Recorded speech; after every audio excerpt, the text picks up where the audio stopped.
भगवते वासुदेवाय। ओम नमो भगवते वासुदेवाय। ओम नमो भगवते वासुदेवाय। ओम नमो भगवते वासुदेवाय। ओम नमो भगवते वासुदेवाय। ओम नमो भगवते वासुदेवाय। ओम नमो भगवते वासुदेवाय। ओम नमो भगवते वासुदेवाय। नारायणं नमस्कृत्यं नरं चैव नरोत्तमं देवीं सरस्वतीं व्यासं ततो जयमुदीरयेत्।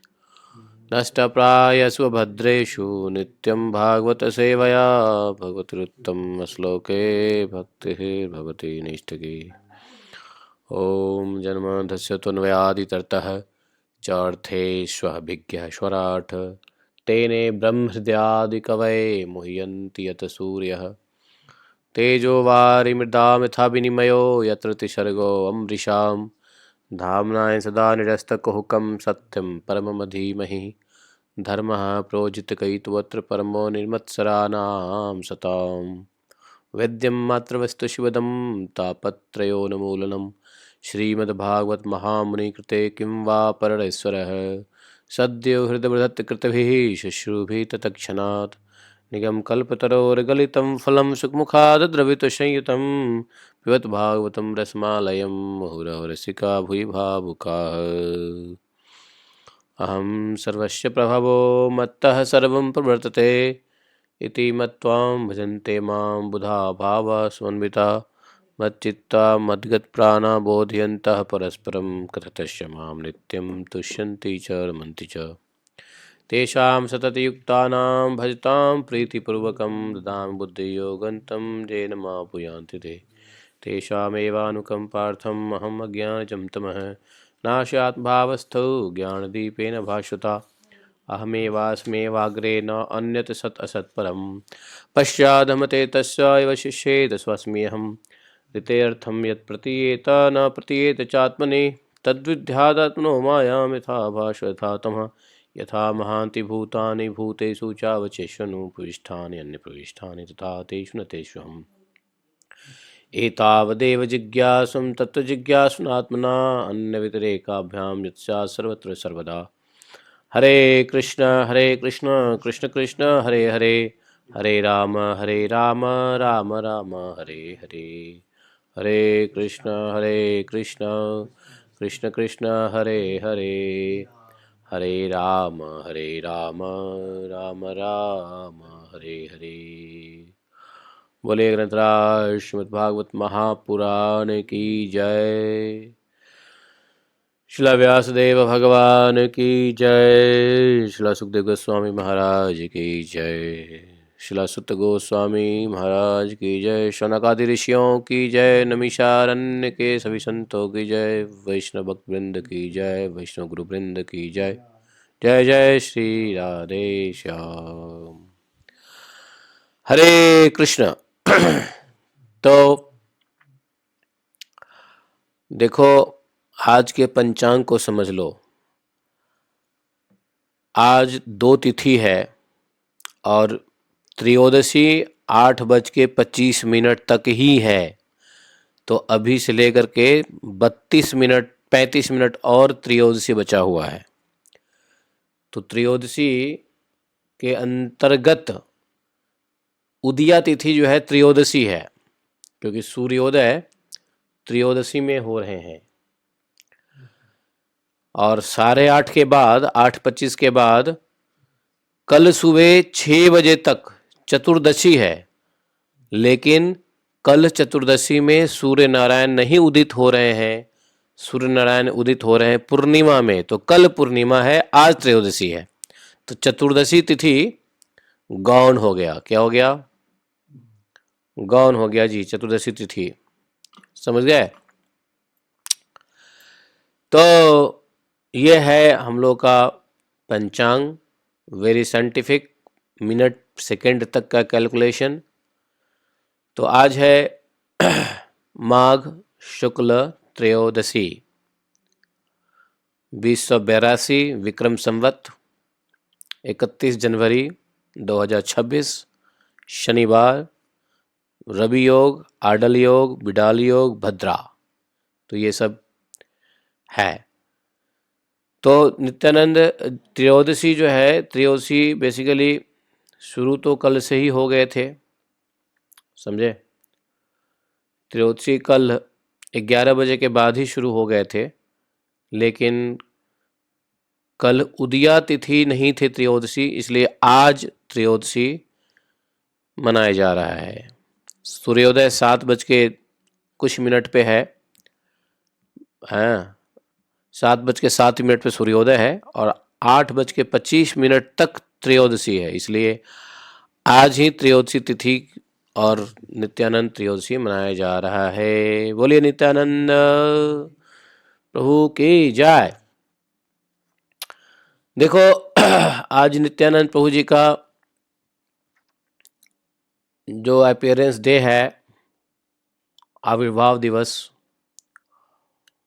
उसमें थोड़ा बात करना पड़ेगा। नित्यानंद प्रभु कोई साधारण नहीं है, तो थोड़ी नित्यानंद प्रभु के बारे में चर्चा कर ले, फिर आगे की बात करेंगे। सही है क्या? प्रभु आपने, मैं रिक्वेस्ट करने वाली थी, आपने मन की बात ही जान ली। हाँ, तो नित्यानंद महाप्रभु, देखो आप लोगों के लिए कुछ भी हो, लेकिन हमारे लिए तो बड़ी खास है, और ये हमारे जात बिरादर के भी हैं। मैं हर बार इस बात को कहता हूँ, नित्यानंद महाप्रभु हमारे जात बिरादर के भी हैं। जात बिरादर का मतलब इस संसार में जो मटेरियल रिलेशन है, तो हमारा तो मटेरियल रिलेशन भी है, और नित्यानंद प्रभु से तो इटर्नल रिलेशंस, स्पिरिचुअल रिलेशंस तो हर जीव का है, लेकिन हमारे लिए तो स्पिरिचुअल रिलेशन भी है और मटेरियल रिलेशन भी है। आप लोगों को पता है? नहीं पता है? भूल गए? क्योंकि नित्यानंद महाप्रभु के जो पिताजी थे, उनका नाम था अढ़ाई ओझा। अढ़ाई ओझा मिथिला से थे, और मिथिला से गंगावास करने के लिए मिथिला से गए थे नाडिया और बंगाल में गए थे मिथिला से, क्योंकि पहले गंगावास करने के लिए बहुत सारे ब्राह्मण पंडित लोग जाया करते थे, जिनको मन में वैराग्य हो गया, भक्ति आ गई, गंगा जी का वास करने के लिए वो चले जाते थे, गंगा किनारे बस जाते थे, पहले ऐसा होता था। तो अढ़ाई ओझा जो थे मैथिल ब्राह्मण थे, माता पद्मावती थी, मेरे ख्याल से पद्मावती थी माता का नाम, हाँ, और अढ़ाई ओझा इनके पिताजी थे। तो मैथिल ब्राह्मण थे, और सरनेम वही है जो हम लोग का भी है कि नहीं। तो नित्यानंद महाप्रभु के साथ और जब हमने रिसर्च किया तो पता चला नित्यानंद महाप्रभु के जो पिताजी थे हडाई ओझा, उनका गोत्र और हमारा गोत्र भी एक ही निकल गया। तो जिस गोत्र के ब्राह्मण वो हुए मैथिला में, वही गोत्र हम लोगों का भी है। तो नित्यानंद प्रभु तो बड़े खास हैं सबके लिए, सभी जीवों के लिए, लेकिन इस बायोलॉजिकल मटेरियल नेचर में भी नित्यानंद प्रभु हमारे लिए खास है। तो हर साल हम नित्यानंद प्रभु कैसे प्रार्थना करते हैं, हे नित्यानंद प्रभु, आपकी कृपा से जगाई मदाई का बड़ा उद्धार हुआ। जगाई मदाई जैसे पापी को आपकी कृपा से और ये नित्यानंद प्रभु पिछले बर्थ में बलराम जी रहे, उससे पहले बर्थ में लक्ष्मण जी रहे। बलराम जी भी बड़े क्रोधी और लक्ष्मण जी भी बड़े क्रोधी हैं। उधर लक्ष्मण जी क्रोध करते थे तो भगवान राम उनको शांत करते थे, लक्ष्मण। और जब इधर बलराम जी क्रोधित होते थे तो भगवान कृष्ण एक बड़े भाई, छोटे भाई की तरह उनको दाऊ भैया दाऊ भैया दाऊ भैया ऐसा, दाऊ भैया वैसा, दाऊ भैया मान जाइए, कुछ ऐसे चापलूसी करके, छोटा भाई जो होता है ना वो चापलूसी करके बड़े भाई को मनाता है, और बड़ा भाई राम के अवतार में भगवान जब राम आए थे बड़े भाई के रूप में तो थोड़ा सा अधिकार दिखा के, आंख दिखा के भी भगवान राम उसको शांत करते थे लक्ष्मण जी को। लक्ष्मण धैर्य धारण करो। क्या भैया धैर्य धारण करूं? तो कहने का मतलब ये है कि नित्यानंद महाप्रभु ही लक्ष्मण है, नित्यानंद महाप्रभु ही बलराम जी हैं, नित्यानंद महाप्रभु ही नित्यानंद प्रभु गौर लीला में बन के आए हैं, यही अनंत शेष हैं, यही जो है भूई भार भूत आधार जो है नित्यानंद महाप्रभु ही हैं। अभी अभी हम लोगों ने भागवतम में सुना है कि भगवान ने अनंत, नित्यानंद प्रभु ही अनंत है, संकर्षण है, source of Sankarshan. Nityananda Mahaprabhu is the source of Sankarshan, Sankarshan वहीं से निकलते हैं। तो नित्यानंद महाप्रभु का जो फॉर्म है अनंत के रूप में, अनंत शेष के रूप में, अनंत शेष जो है उसमें भगवान ने कहा कि तुम पृथ्वी को अपने फनों पे डालो। तो पता है मैं इसलिए सुना रहा हूँ क्योंकि नित्यानंद महाप्रभु ही अनंत शेष भी हैं। तो अनंत शेष को जब भगवान ने कहा कि तुम फनों पे, अपने फनों पे पृथ्वी को धारण करो, तो अनंत शेष जी ने प्रश्न किया कि मैं धारण तो करूं, पर ये तो बताइए कब तक धारण करूं। तो भगवान ने क्या कहा मालूम है? ये भागवतम का विषय है, अभी अभी हम लोगों ने सुना है। तो भगवान ने कहा एक काम करो, तुम्हारे कितने मुख है? तो 1000 मुख है महाराज। तो 1000 मुख है तो एक काम करो, अपने 1000 मुख से तुम हमारा नाम लेते रहो, और जब खत्म हो जाए तब तक पृथ्वी को धारण करना। तब से लेके अभी तक भगवान के नाम 1000 मुख से ले रहे हैं नित्यानंद प्रभु, संकर्षण के क्या बोलते हैं, अनंत शेष के रूप में, लेकिन अभी तक भगवान का नाम खत्म नहीं हुआ है कि नहीं? जब खत्म हो जाएगा ना भगवान का नाम 1000 मुख से, तब जाकर के उनको पृथ्वी की भार से उनके सर मुक्त होंगे, नहीं तो तब तक पृथ्वी के ऊपर फन जो है, उनके फन के ऊपर पृथ्वी अटकी रहेगी सरसों के दाने की तरह।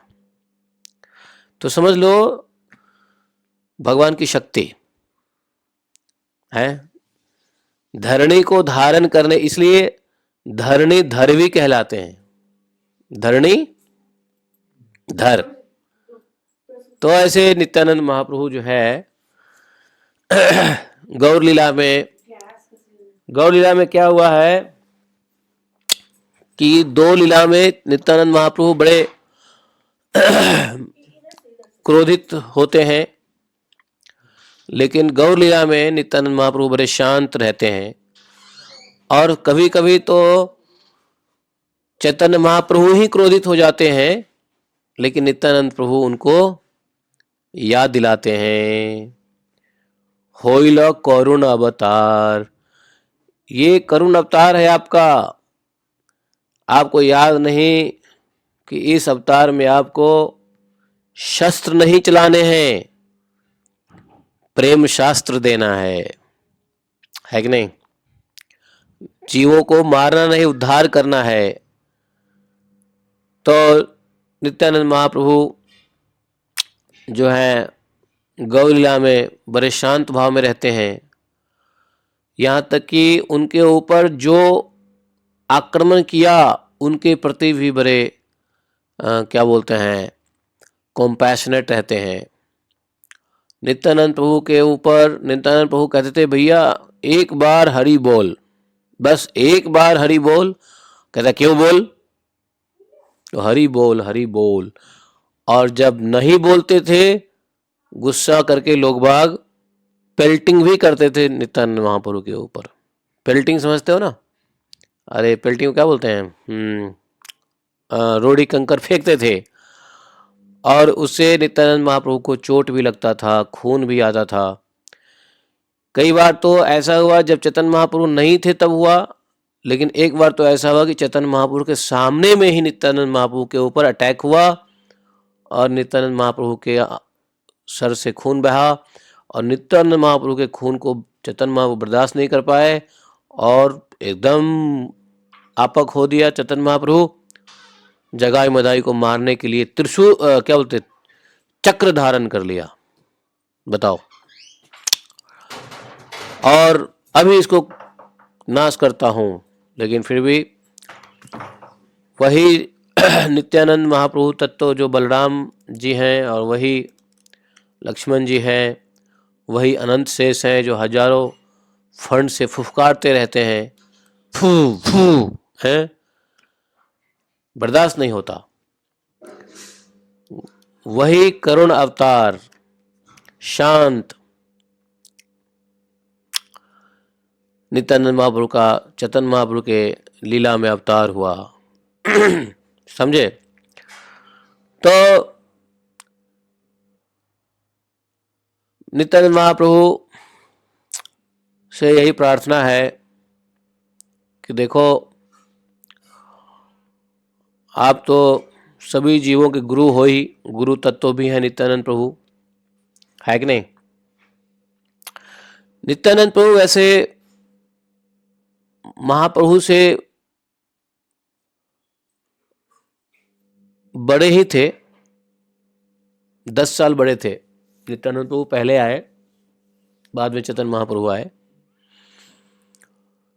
लगभग 10 साल के बड़े थे नित्यानंद महाप्रभु गौर लीला में, और एक ही चीज के लिए आए थे, वह है हरिनाम और भगवत प्रेम। तो भक्त बन करके भगवान तो भगवान की भक्ति सिखाने आए ही, लेकिन भगवान के नाम का प्रचार के लिए नित्यानंद प्रभु आए। जो नाम करेगा वही भक्ति करेगा, जो भक्ति करेगा वो नाम करेगा, है कि नहीं? तो चैतन्य महाप्रभु ने भक्ति सिखाया, भगवान की भक्ति कैसे करनी है, और नित्यानंद प्रभु ने नाम का प्रचार किया। चैतन्य महाप्रभु ने संकीर्तन आंदोलन दिया, नहीं? तो नित्यानंद प्रभु का जन्म कहाँ हुआ था आप सबको पता है, बार बार सुनते हैं हर साल, तो याद हो ही जाना चाहिए। एक चक्र ग्राम में, एक चक्रा छोटा विलेज है, मैं वहाँ गया हूँ, 2-3 बार गया हूँ, वेस्ट बंगाल में।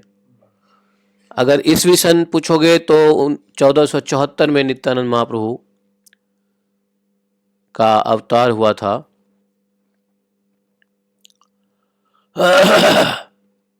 और अभी भी वहाँ पर मंदिर है, बहुत बढ़िया मंदिर है। हम लोग गए हुए हैं वहाँ, कुछ पास टाइम से रिलेटेड जगह भी, स्थल भी है, वहाँ देखा जा सकता है। वहाँ आज डेफिनेटली बहुत बड़ा फेस्टिवल हो रहा होगा। उनके पिताजी अढ़ाई ओझा, माताजी पद्मावती देवी, बड़े शुद्ध ब्राह्मण, ओरिजिनली फ्रॉम मिथिला से थे। और आज के दिन ही 13th डे अर्थात तृतीया, त्रयोदशी, तृतीया नहीं त्रयोदशी, 13th, उनका जो बच्चा का नाम था वो निताई, बाद में नित्यानंद प्रभु कहलाए। तो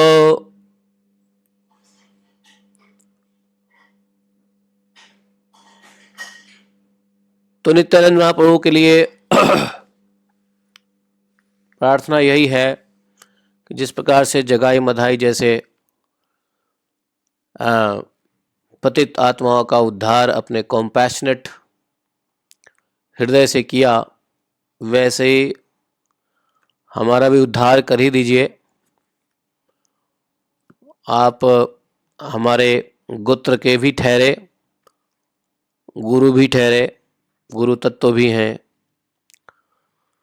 और भगवान के अनन्य भक्तों में एक महान भक्त भी हैं। नहीं, राधा रानी सीता लक्ष्मी तो भक्त हैं ही, लेकिन भगवान की भक्ति आपकी भक्ति भगवान के प्रति कम नहीं है कि नहीं? तो ये नित्यानंद महाप्रभु के लिए थोड़ा सा प्रणाम मंत्र करेंगे और प्रार्थना करेंगे कि आज के दिन विशेष रूप से आपकी कृपा हमें मिले, आशीर्वाद मिले। आप गुरु तत्व हैं, भगवत ज्ञान को तत्व से समझने का काबिलियत या क्षमता आपके आशीर्वाद से ही प्राप्त हो सकता है। आपके प्रति यदि कोई अपराध जाने अनजाने में बन गया हो तो उसके लिए क्षमा करें। आप वैष्णवों में भी महावैष्णव, सर्वश्रेष्ठ वैष्णवों में महावैष्णव तो है ही शिव जी, लेकिन शिव जी की भी जो है से भी यदि ऊपर संकर्षण तत्व है वो आप ही हैं। नहीं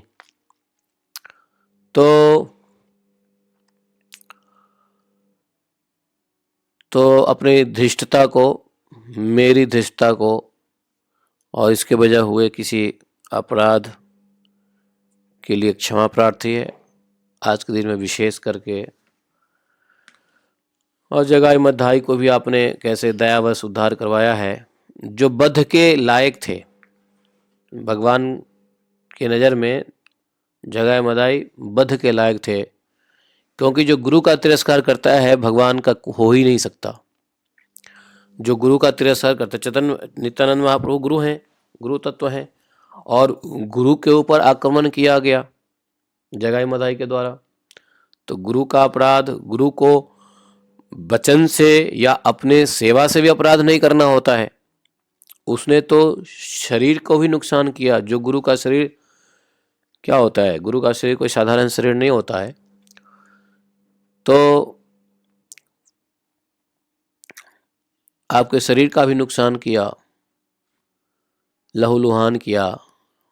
इतने होने के बावजूद भी आप दयापूर्ण होते हुए जगाई मधाई का कल्याण ही किया।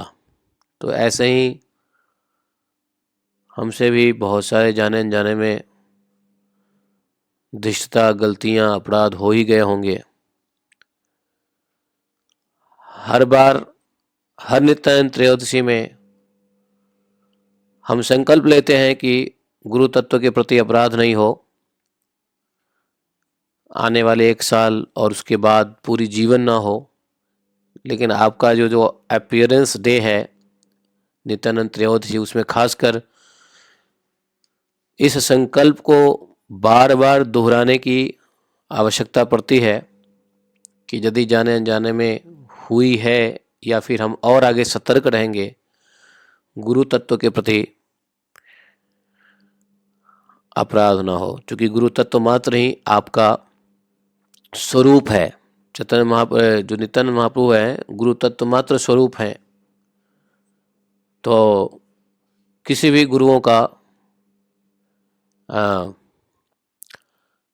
के प्रति अपराध नहीं, किसी भी गुरुओं के प्रति अपराध आप ही के प्रति अपराध है। तो इसलिए यदि किसी गुरु के प्रति अपराध हो गया हो तो आज के दिन में स्पेशल क्षमा के हम प्रार्थी हैं।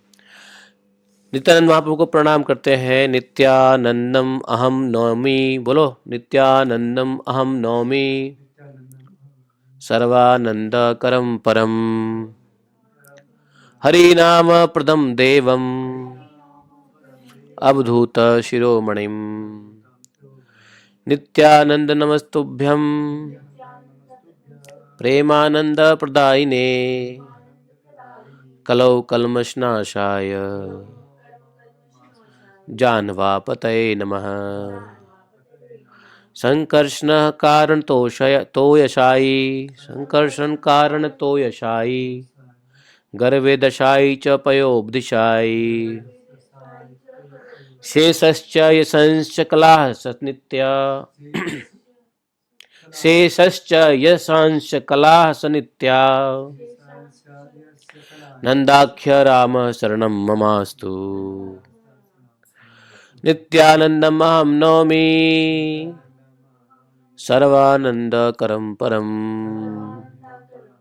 श्रीहरिप्रदं देवम् अवधूत शिरोमणिम् नित्यानंद नमस्तुभ्यं प्रेमानंद प्रदायिने कलौ कलमशनाशाय जानवापतये नमः संकर्षण कारणतोषाशायि तोयशा गर्भोदशायि च पयोबदशायि शेषश्च सांसकलास नित्या नंदाख्या रामः शरणं ममास्तु। एक बार और नित्यानंदम हम नौमि सर्वानंदकरं परम हरिनाम प्रदम देवम अवधूत शिरोमणिम नित्यानंद नमस्तुभ्यं प्रेमानंदं प्रदायिने कलौ कलमशनाशाय जानवापतये नमः संकर्षणकारणोतयोषाय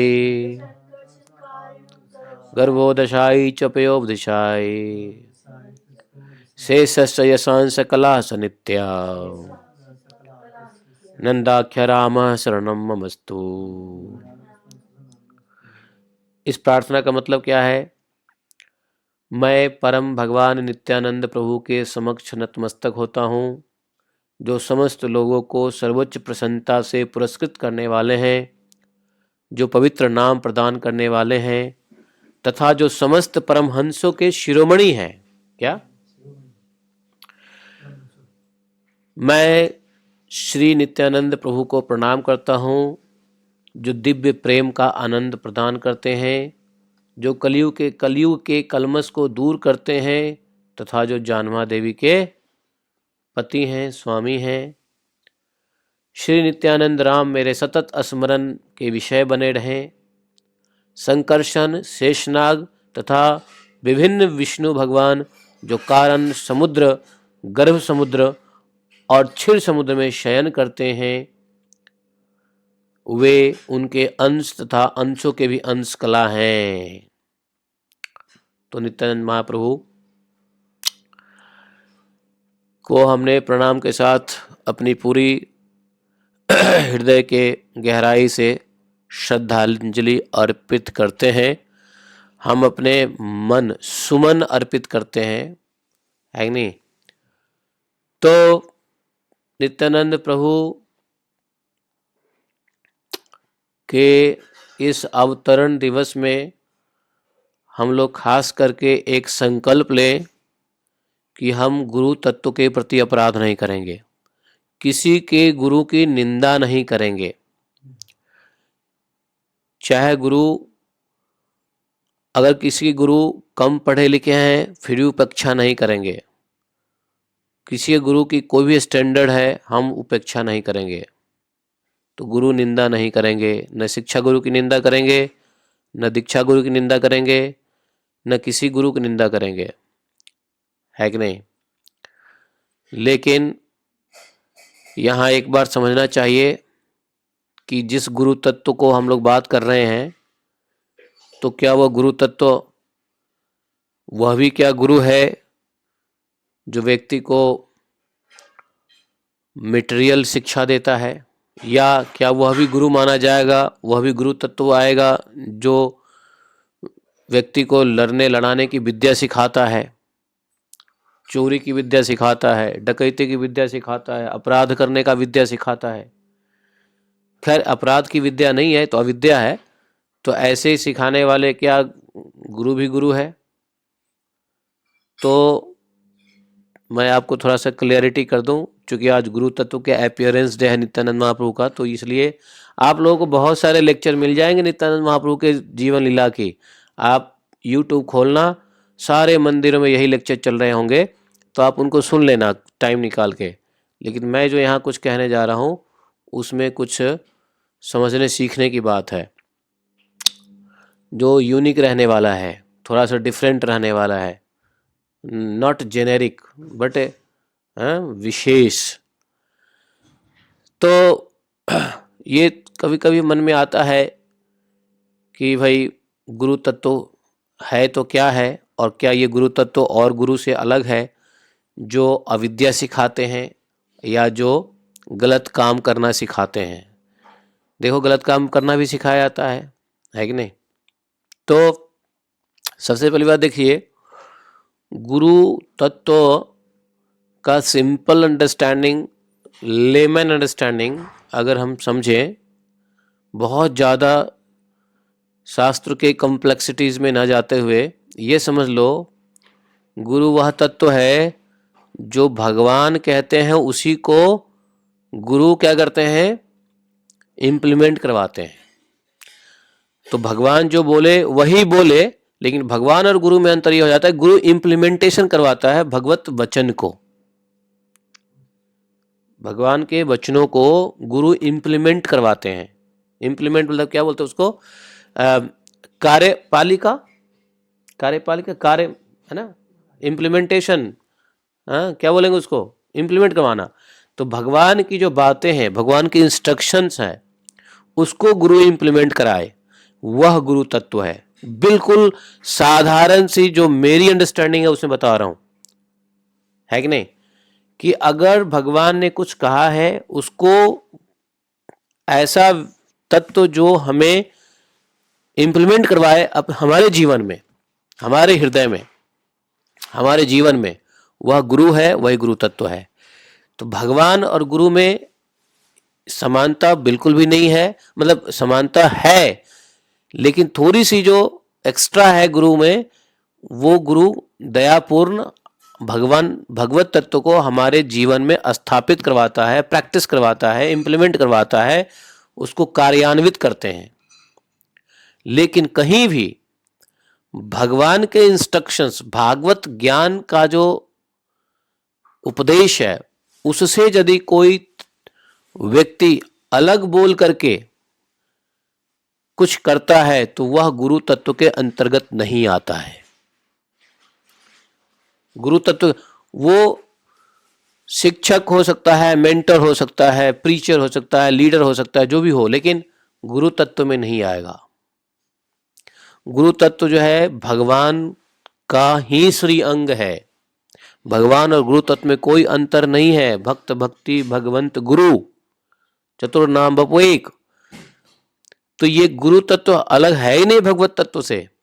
लेकिन भगवत तत्व और गुरु तत्व में एक ही जो हेयरलाइन डिफरेंस है वो ये है कि भगवत उपदेश को गुरु इंप्लीमेंट करवाते हैं अपने आचरण से, अपने वाणी से, अपने निर्देश से, अपने क्रोध से, अपने प्रेम से, अपने दया से। गुरु को सारे हथियार दिए हैं भगवान ने, पावर दी है भगवान ने कि आप इंप्लीमेंट करवाइए, प्रेम से करवाइए, क्रोध से करवाइए है कि नहीं, आशीर्वाद से करवाइए, कृपा से करवाइए, लेकिन जीव को भगवत तत्व में लाइए। तो ये तो गुरु तत्व हो गया। लेकिन क्या वह गुरु तत्व है जो भगवान की बातों को छोड़ देता है और अपनी ही कोई फिलॉसफी मत देता है, अपने ही फॉलोअर्स बनाता है, वह गुरु तत्व है? तो बोले कि वह गुरु तत्व नहीं है। तो क्या हम उसकी निंदा करें? तो देखो, निंदा तो चींटी की भी नहीं करनी चाहिए, तो निंदा तो नहीं करें, लेकिन हाँ, हम ऐसे चीजों से बचें और जीव को बचाने की कोशिश करें। लेकिन कभी कभी जीव को बचाने के लिए जब हम कुछ बोलेंगे तो लोगों को लगता है निंदा कर रहे हैं। निंदा नहीं होता है, फैक्ट बोलने में कोई निंदा नहीं होता है।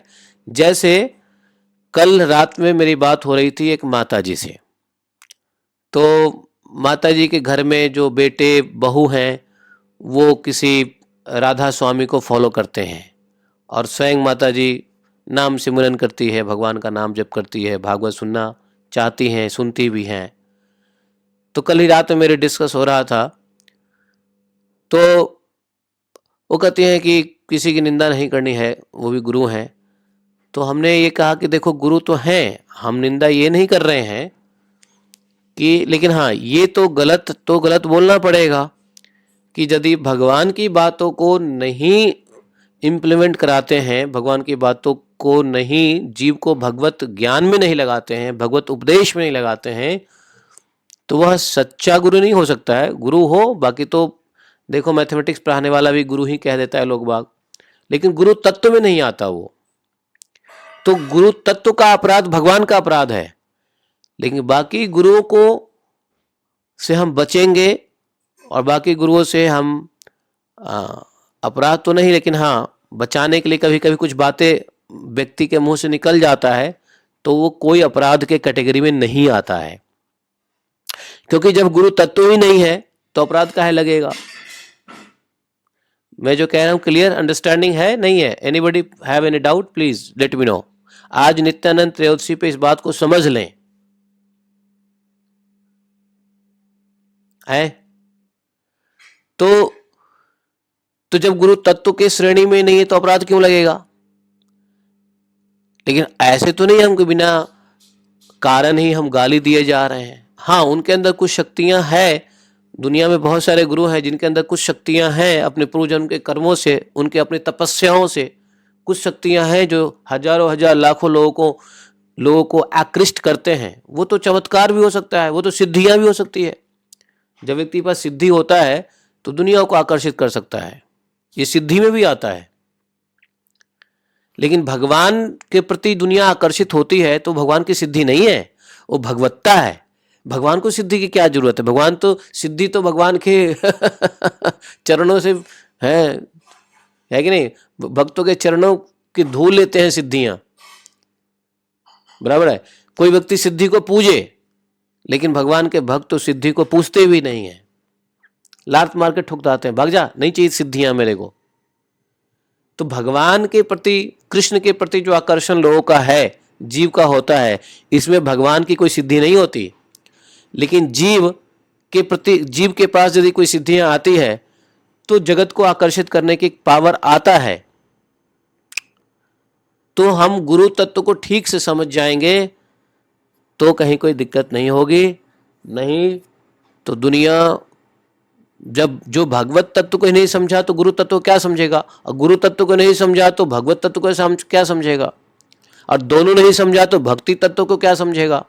और जब भक्ति, गुरु और भगवान तत्व को नहीं समझा है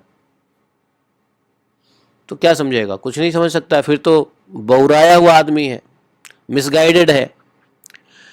तो कहने का मतलब ये है कि हमारी प्रार्थना ये है कि आज नित्यानंद त्रयोदशी के उपलक्ष्य में हम गुरु तत्व के प्रति अपराध ना करें। ऐसे कोई भी गुरु है जो भगवत तत्व को ज्ञान रखते हैं और वही बोलते हैं, वही लोगों को जन सामान्य में प्रचार करते हैं और लोगों को उसी तत्व में लगाते हैं, वही गुरु तत्व है, उनका अपराध मत करना भूल करके। बाकी गुरुओं के प्रति भी गाली नहीं देनी है, लेकिन नमस्ते करके चुपचाप रहना है। और जो जीव फंसे हैं, यदि मौका मिले तो उनको अकल दे दो, गुरु तत्व और भगवत तत्व। नहीं तो ये संसार माया से भरा ही है और इस माया में बहुत सारे मायावी गुरु भी हैं, तो उनके प्रति अपराध नहीं है। बट जीव के कल्याण के हेतु यदि कुछ बोला जा रहा है तो कुछ लोगों को अपराध लग सकता है, लेकिन अपराध नहीं होता है। कहने का तात्पर्य है जीव का कल्याण। तो मैं क्यों कहा, क्योंकि रात में मैं सोचा कि मैं ये बोल दिया माता जी को, क्या मैंने किसी के गुरु के प्रति अपराध किया?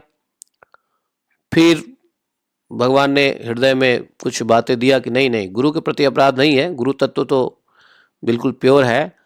बाकी जीवों के कल्याण हेतु जो प्रचार करना होता है ना, जैसे मैंने माता जी को कहा कि भाई घर में बाल बच्चों को भी कहना नाम जप करें, भागवत कथा सुने, तो माता जी ने कहा नहीं जी वो तो वहाँ जाते हैं। तो उनके कल्याण के लिए हमने थोड़ा सा उनके बारे में बोल दिया कि देखो ये लोग सच्चे गुरु नहीं हैं, जो भगवान की बात ना करे, भगवान के उपदेश को न जन कल्याण के लिए परों से वह सतगुरु नहीं है, वह गुरु तत्व नहीं है।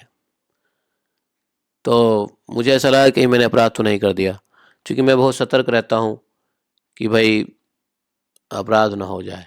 लेकिन फिर भी आज नित्यानंद महाप्रभु के जन्म दिवस है, अवतरण दिवस है, तो इसके लिए अगेन बार बार गुरु तत्व के प्रति जाने अनजाने में वैसे सतर्क रहते हैं। लेकिन यदि अपराध हुआ हो तो आप बड़े दयालु हैं, आप कंपैशनेट हैं। आपने जगाई मदाई जैसे पापी का उद्धार किया है, तो हम जैसे बाचाल पापी का भी उद्धार कर दें। और आप तो सभी जीवों के लिए हैं ही, खासकर हमारे लिए तो बहुत इम्पोर्टेंट है। हमारे लिए तो गोत्र बिरादर भी है, आप हमारे बिरादर भी हैं। अगर रिलेशन निकाले तो चाचा ताऊ पता नहीं क्या क्या निकाला हुए है कि नहीं। तो इसलिए नित्यानंद महाप्रभु की जय। थैंक यू वेरी मच, इतना ही कहना है मुझे। बाकी नित्यानंद महाप्रभु की ग्लोरी जो है आप लोग यूट्यूब पे अन्य अन्य जगह पे सुन लेना। पूरा जो है ना लेक्चर शायद नित्यानंद महाप्रभु के प्रति ही चलता रहेगा, है ना, दुनिया भर के इस्कॉन टेम्पल्स में, गौरिया मठ में, वैष्णव समुदायों में। ठीक है, हरे कृष्णा। मुझे इतना ही कहना था। आप लोगों को कुछ नित्यानंद प्रभु के बारे में कुछ कहना है तो कह दीजिए। Floor is yours. है किसी को कहना है नित्यानंद प्रभु के बारे में कुछ स्पेशल, कुछ यादें दिलानी है? किसी को कुछ पता है, कोई स्पेशल कथा, स्पेशल प्रसंग? हरे कृष्णा प्रभु जी। हाँ हाँ, हरे कृष्णा। कहा जाता है ना प्रभु जी कि नित्यानंद प्रभु चांद के समान है, जो बहुत ठंडक देते हैं। हाँ, और आदि गुरु है, इसलिए बहुत ही पूजनीय है, जैसे आपने बताया। और जैसे वो दो वो उनके नाम नहीं आ रहे, जगाई मगाई के टाइम पे जब कृष्ण भगवान ने उनको मारने के लिए मारने का प्रयास किया था, तो नित्यानंद प्रभु ने ही आकर रोक लिया था, हाँ, ये बताने के लिए कि हमको फैलाना है आपका संदेश, और हमको हाँ, तो हमको ये नहीं करना है, वायलेंस नहीं करना है। तो इन दोनों को आप क्षमा करके छोड़ दीजिए, तो और आपकी भक्ति बढ़ जाएगी। ये तो बता दिया। बहुत दयामान माने जाते हैं। हाँ, ये तो बता दिया जगाई मदाई की लीला। जगाई मदाई की लीला के अलावा भी यदि कोई लीला प्रसंग याद हो तो बताओ, या चतन या नित्यानंद महाप्रभु के कोई और भी कोई गुण जो मैंने नहीं बताया हो, अगर आपको स्मरण आ रहा हो तो आप लोग बता सकते हो। नहीं आज मैंने सुना था कि वो बता रहे थे कि जो नित्यानंद प्रभु है वो बिल्कुल भी मतलब अपने आप को प्रत्यक्ष नहीं करते, अदरवाइज वो पूरा मंच वही त्याग करते हैं, मतलब वही उसके पीछे होते हैं। जो अपने चैतन्य महाप्रभु का जो भी उन्होंने किया ये उनकी प्रचार प्रसार लीला में, लेकिन उन्होंने कभी अपने आप को आगे प्रत्यक्ष आके दिखावा नहीं किया। तो ये उनकी बहुत बड़ी क्वालिटी है जो उन्होंने बताया। Nityananda Prabhu is very kind hearted and very like he does everything with in a very humble way. He doesn't show himself. तो गुरु तत्व हैं, वो तो गुरु तत्व हैं, और गुरु तत्व को तो हम्बल और कॉम्पैशन से भरा होता। फिर नित्यानंद महाप्रभु तो गुरु तत्व हैं ही। तो ये सब चीज़ें जब उनको जब शिष्यों में देना होता है गुरु तत्व को, तो ये तो उनके अंदर खुद रहना ही है, और है ही, इनबिल्ट है, तो उसमें कोई कमी है नहीं। बल्कि उनके उस गुणों के खजाना से हम लोग कुछ चाहते हैं कि मिल जाए आशीर्वाद स्वरूप में। यस, तो बहुत बढ़िया।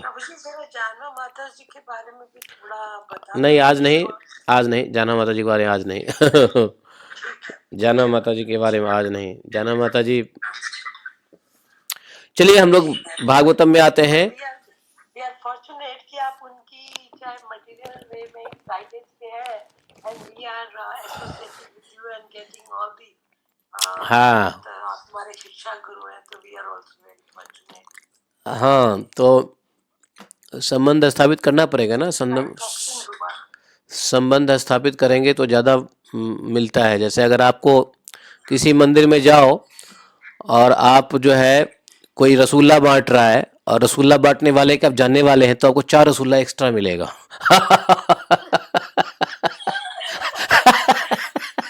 है कि नहीं? या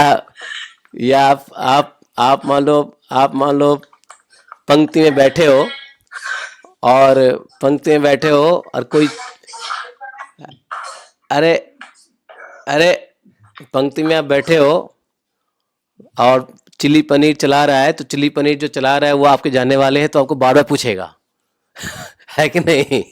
तो उसी प्रकार से ये सब चलता है, संबंध ज्ञान।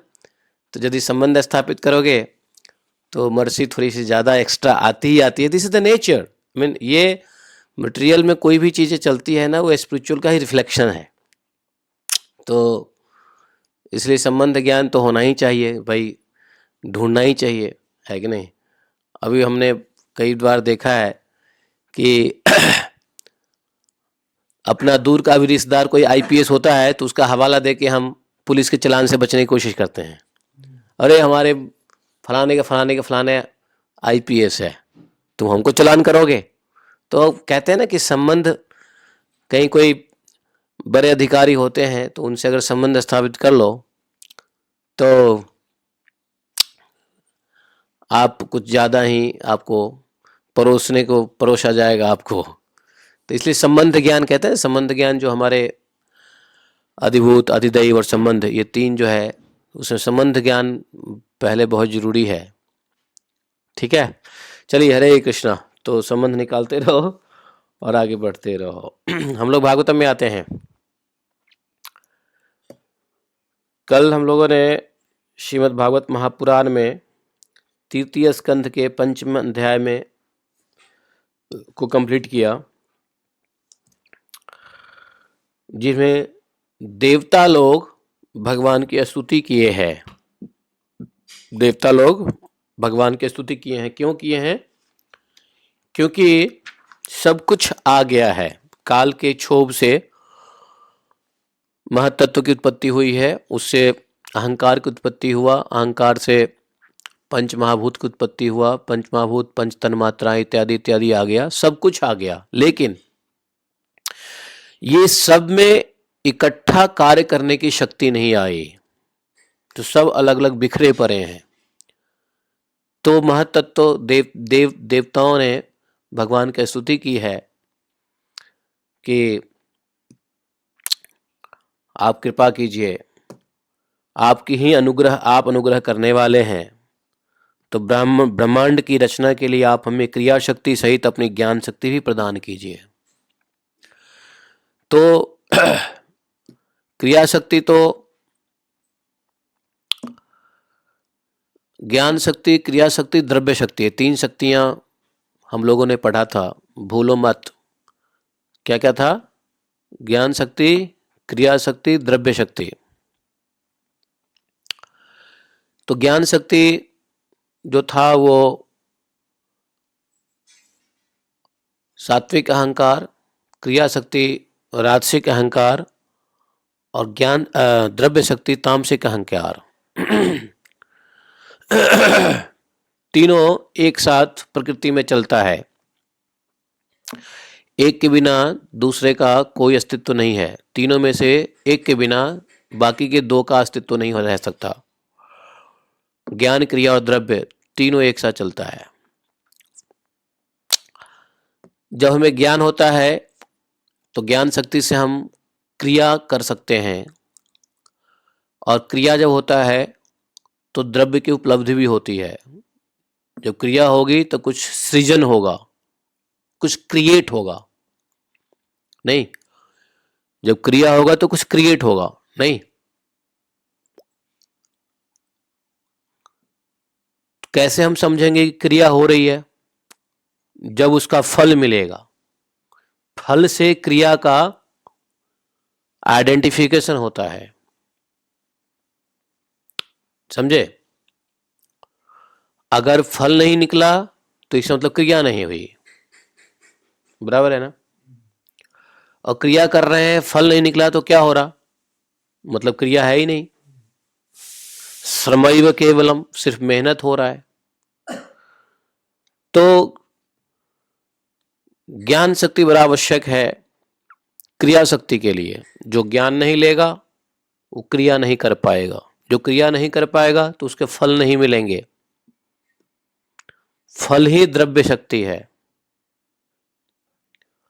कि नहीं?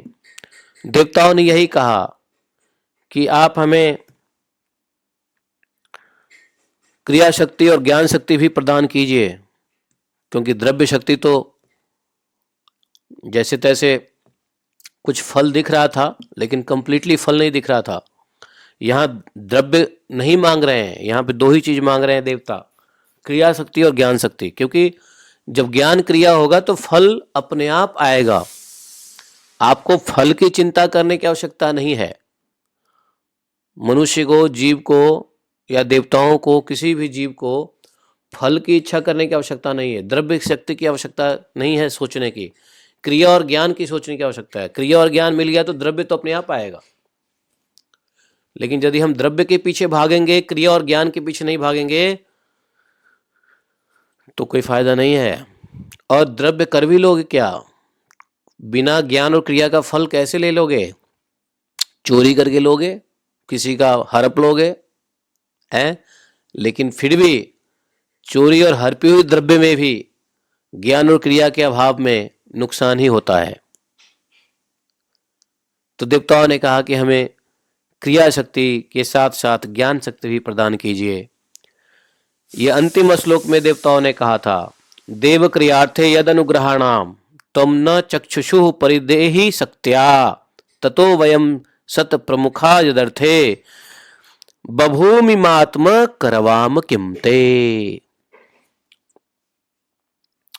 हम क्या करें? हम महत्त्वादि के रूप में हमारा उत्पत्ति हुआ है। महत्त्वादि रूप में हम देवगण जिस कार्य के लिए उत्पन्न हुए हैं, उसमें हम क्या करें?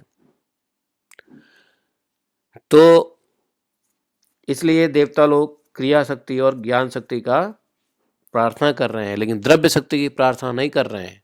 द्रव्य फल है, अब फल की चिंता मत करो। भगवान ने गीता में भी कहा है, कर्मण्येवाधिकारस्ते मा फलेषु कदाचन। नहीं, तो इसलिए देवताओं ने कल मैं सोचा इस बात के ऊपर कि देवताओं ने ये दो ही शक्ति मांगा, क्रिया शक्ति और ज्ञान शक्ति है, तो ये दो क्यों मांगा? तीसरी शक्ति क्यों नहीं मांगा? तो पता चला, अरे भगवान ने गीता में कह दिया था फल की चिंता मत कर। तो चिंता किसकी कर? ज्ञान की और क्रिया की। ज्ञान योग और क्रिया योग, बस दो चीज करो, ज्ञान योग और क्रिया योग। अभी हम लोग भागवतम सुन रहे हैं, ये कौन सा योग हो रहा है? ज्ञान योग हो रहा है। नहीं, ज्ञान योग हो रहा है ना। श्रीमद् भागवत ज्ञान योग यज्ञ होता है ना। हाँ, और जो चीज भगवान से योग कराए वो यज्ञ है। यज्ञ क्या है? Anything that connects you with Krishna is यज्ञ। और यज्ञ पुरुष इसलिए है कि सारे योग भगवान को कनेक्ट करता है, और जो योग भगवान को कनेक्ट करता है वही योग यज्ञ है। तो ज्ञान योग भी यज्ञ है। आप लोगों ने कभी देखा होगा श्रीमद् भागवत कथा ज्ञान यज्ञ है कि नहीं? ज्ञान से क्या करोगे? क्रिया करो, क्रिया योग करोगे। जब ज्ञान होगा तो क्रिया योग करोगे। क्रिया योग में क्या होगा? क्रिया योग में क्या होगा? क्रिया योग में होगा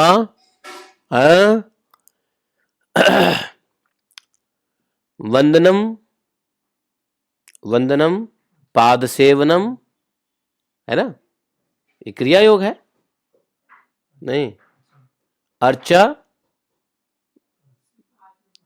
नहीं, अर्चा, हाँ, अर्चनम, अर्चनम, पाद सेवनम। ये नवदा भक्ति में तीन जो है वो तो ज्ञान शक्ति में है। हाँ, तो स्मरणम, कीर्तनम, श्रवणम, स्मरणम, कीर्तनम, ये तो ज्ञान में आ गया। ठीक है। और उसके बाद क्या है? अर्चनम, वंदनम, पाद सेवनम, ये क्रिया शक्ति में आ गया। तो क्रिया करना है, तो तीन क्रियाएं हैं। तो क्रिया योग क्या है? भगवान का सेवा, भक्तों की सेवा, गुरु की सेवा, भाव के स्तर पे है। जब जब जब क्रिया करोगे, क्रिया योग करोगे तो भाव भगवान देंगे। जब भगवान की सेवा करोगे तो भगवान भाव देंगे। तो भाव कैसा देंगे? साख्यम, दास्यम, आत्मनिवेदनम, ये भाव के स्तर पे है। समझो भाई, ये सब मैकेनिज्म भूल जाते हो। तो ये चीजें हैं। अब ज्ञान शक्ति ही नहीं लेगा, श्रवण ही नहीं करेगा तो क्या फायदा है। ज्ञान शक्ति के अंदर श्रवण, कीर्तन, स्मरण है। श्रवण करो ज्ञान को, भागवतों के ज्ञान को श्रवण करो, उसको बार बार कीर्तन करो, बोलना ही कीर्तन है, दूसरों को बताओ और स्मरण करते रहो, भूलो मत, वही स्मरण है। भूलो नहीं, यही स्मरण है। तो श्रवण, कीर्तन, स्मरण, ज्ञान शक्ति, क्रिया शक्ति हो गया भगवान की सेवा। और जब ये क्रिया शक्ति, ज्ञान शक्ति आएगा तो उसका फल क्या मिलेगा? भाव। यस, भाव फल है। और फल क्या है? दास्यम, साख्यम, आत्मनिवेदनम, ये 3 भाव स्तर पे है। तब हम सरेंडर होंगे, समर्पित होंगे, या सखी भाव, सख्य भाव में आएंगे, या दास्य भाव में आएंगे, हैं? बराबर है। ये देवताओं ने कहा। मैं कल इसके ऊपर बड़ा विचार किया कि देवताओं ने 2 ही क्यों मांगा, क्रिया शक्ति, ज्ञान शक्ति, द्रव्य शक्ति क्यों नहीं मांगा। तो बड़े विचार करने के बाद हमने देखा कि अच्छा, देवता बड़े इंटेलिजेंट है वाकई में, हैं। तो 6ठे अध्याय में हम लोग प्रवेश करते हैं। अब भगवान बड़ी कृपा करेंगे देवताओं के प्रार्थना के बाद। ठीक है, मेरे ख्याल से भागवतम में ये पहली प्रार्थना है, नहीं, इससे पहले कुंती देवी की प्रार्थना हो चुका है ना। इससे पहले कुंती माता की हैं, हाँ, कुंती देवी की प्रार्थना हो गया, भीष्म पितामह की प्रार्थना हो गया, और किस किस की प्रार्थना हो गया, जो भी है, देवताओं की प्रार्थना हो गया। अब आइए 6ठे स्कंद, विराट शरीर की उत्पत्ति। समझे? ऋषि उवाच इति तासां स्वशक्तीनां सतीनां समेत्य सह प्रसुप्तलोकतन्त्राणां निशाम्य गतिमीश्वरः कालसंज्ञां तदा देवीं बिभ्रच्छक्तिम् उक्रमः त्रयोविंशतितत्त्वानां गणं युगपदाविशद सो अनुप्रविष्टो भगवान् चेष्टारूपेण तं गणं भिन्नं संयोजयामास सुप्तं कर्म प्रबोधयन् प्रबुद्धकर्म दैवेन त्रयोविंशतिको गणः प्रतीतो अजनयस्त्वाभिः मात्राभिरधिपुरुषम्। आइए गुरु परंपरा को प्रणाम कर लेते हैं। ओम अज्ञानतिमिरान्धस्य ज्ञानाञ्जनशलाकया चक्षुरुन्मीलितं येन तस्मै श्रीगुरुवे नमः। श्रीचैतन्यमनोविष्ठं स्थापितं येन भूतले स्वयं रूप कदा मह्यं ददाति स्वपदान्तिकं। वन्देऽहं श्रीगुरोः श्रीपदकमलं श्रीगुरोन् वैष्णवांश्च श्रीरूपं सागरजातं सहगण रघुनाथान्वितं तं सजीवं साद्वैतं सावधूतं परिजनसहितं श्रीकृष्णचैतन्यदेवं श्रीराधाकृष्णपादान् सहगण ललिता श्रीविशाखान्वितांश्च। हे कृष्ण करुणा सिंधो दीनबंधो जगत्पते गोपेश गोपिकाकान्तं राधाकान्तं नमस्तुते। तप्त कांचन गौरांगी राधे वृंदावनेश्वरी वृषभानुसुते देवी प्रणमामि हरिप्रिये। वाञ्छाकल्पतरुभ्यश्च कृपा सिन्धुभयेव च पतितानां पावनेभ्यो वैष्णवेभ्यो नमो नमः। जय श्री कृष्ण चैतन्य प्रभु नित्यानंद श्री अद्वैत गदाधर श्रीवासादि गौर भक्तवृंद। हरे कृष्ण कृष्ण कृष्ण हरे हरे, हरे राम राम राम हरे हरे। हरि बोल। तो मैत्रेय जी ने कहा, सर्वशक्तिमान भगवान ने जब देखा कि वास्तव में ये देवता लोग और अन्य शक्तियां, महत्तत्व आदि आदि, महत्तत्व अहंकार इत्यादि इत्यादि, ये शक्तियां विश्व की रचना कार्य तो कर ही नहीं पा रहे, विश्व की रचना का कार्य कर ही नहीं पा रहे हैं। तब वे काल शक्ति को स्वीकार करके एक साथ ही महत्तत्व, अहंकार, पंचभूत, पंच तन्मात्रा और मन सहित 11 इंद्रियां, टोटल कितने हो गए? 23 हो गया, तत्व के समुदाय में प्रविष्ट हो गए। तो 23 तो ये तत्व हो गए और 24वां भगवान स्वयं घुस गए, तो टोटल क्या हो गया? 24 तत्व हो गया। भगवत तत्व भी घुस गए ना, बराबर है। तो महत्तत्व 1, अहंकार 2, पंचमहाभूत 5, 7 हो गया, 5 तन्मात्राएं, 7 5 11, नहीं 12 और 11 मन, 23 हो गया, और एक 24वां भगवत तत्व। तो देखा कि 23 तत्व आपस में मिल ही नहीं रहे हैं, तो भगवान जो है ना इन सबके समुदाय में प्रविष्ट हो गए। क्योंकि देखो ब्रह्म के बिना कोई चीजें कार्यान्वित तो हो ही नहीं सकती है, समझे? तो चाहे चर हो या अचर, कोई भी कैसे भी हो, ब्रह्म के बिना, चेतन तत्व के बिना कोई कार्यान्वित नहीं किया जा सकता है, किसी भी चीज का कार्यान्वित नहीं किया जा सकता है। तो बोले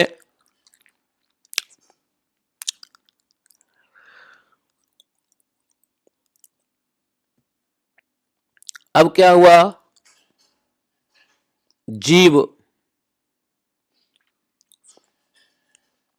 जो सोए हुए हैं, अदृष्ट को जागृत किया और परस्पर विलग हुए। जीव सो जाता है ना प्रलय में, जीव को सुला दिया जाता है, दोबारा से उसको विलग करते हैं जागृत करके, तत्व समूहों को अपने क्रिया शक्ति के द्वारा आपस में मिला दिया। जितने भी तत्व समूह है सबको क्रिया शक्ति के द्वारा आपस में मिला दिया। और इस प्रकार जब भगवान ने अदृष्ट को कार्यान्वित किया,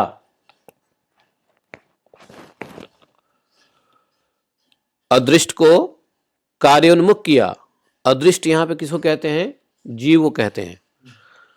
तब उस 23 तत्वों के समूह ने भगवान की प्रेरणा से अपने अंशों के द्वारा अधिपुरुष विराट को उत्पन्न किया। तो सबको मिला करके 23 तत्वों के समूह ने भगवान की प्रेरणा से विराट पुरुष को उत्पन्न किया। तो यहां पे विराट पुरुष का उत्पत्ति हुआ। तो कहने का तात्पर्य क्या है कि जब भगवान ने अंश रूप से अपने उस शरीर में विग्रह किया, प्रवेश किया, क्योंकि जीवधारियों के लिए शरीर चाहिए, जीवधारियों के लिए शरीर चाहिए, तो पहले भगवान को स्वयं शरीर में प्रवेश करना पड़ेगा, नहीं तो चैतन्य कोई होगा बिना भगवान को प्रवेश किए कोई चैतन्य कैसे हो सकता है? तो उस चेतन शक्ति जो कॉन्शियस भगवान की चेतन शक्ति है उसको भी शरीर में प्रवेश करना पड़ता है। इसलिए भगवान ने अपने अंश रूप से उस शरीर में प्रवेश किया। कौन से शरीर में? विराट।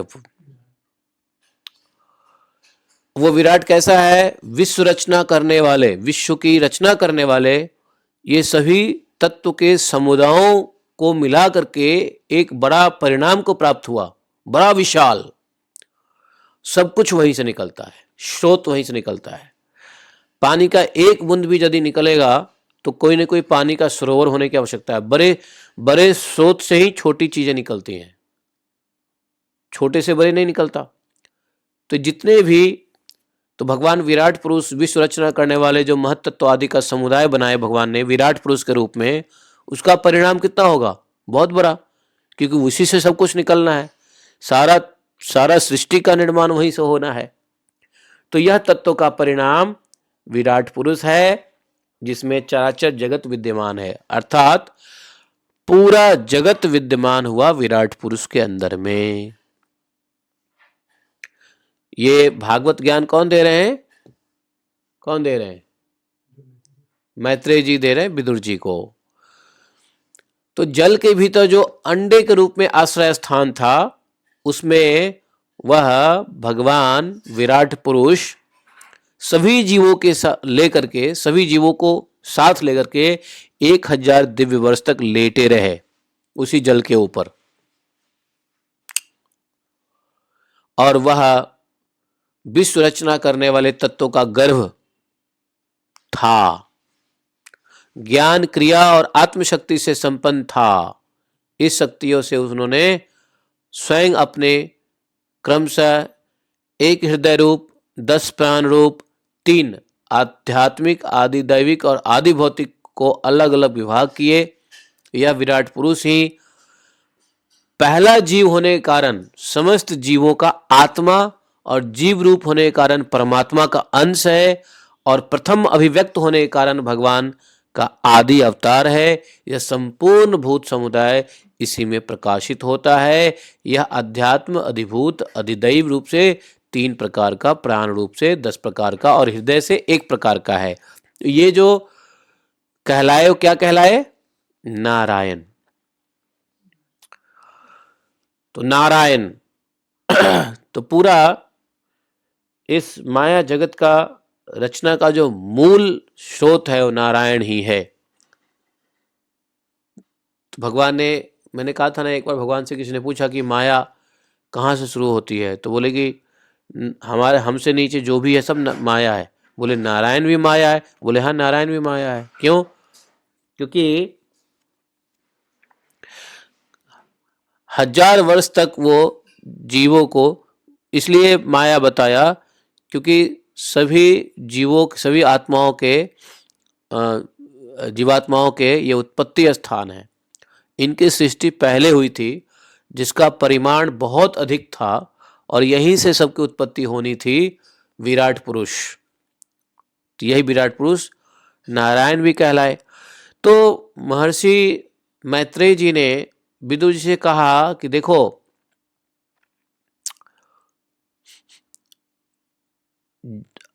जैसे ही वो विराट पुरुष जगे, पहले तो सोए थे, 1000 वर्ष तक सो गए, अब जब जगे तो कितने स्थान प्रकट हुए। सुनो, देवताओं के लिए, देवताओं को रहने का जगह चाहिए, महत्तत्व। तो बोले मैं बतलाता हूं। विराट पुरुष के पहले मुख प्रकट हुआ, उस मुख में अग्नि लोकपाल प्रवेश किया और अपने अंश से बाघेंद्रिय समेत प्रविष्ट हो गया, लोकपाल के अंश से, जिससे यह जीव बोलता है। फिर विराट पुरुष का तालु उत्पन्न हुआ और तालु में लोकपाल वरुण प्रवेश किए। जल को क्या कहते हैं? रस। और जीवा को कहते हैं रसना इंद्रिय। तो रसना कौन है? यही वरुण जी हैं। और वरुण जी के इस लोकपाल के अंश से रस इंद्रिय प्रकट हुआ।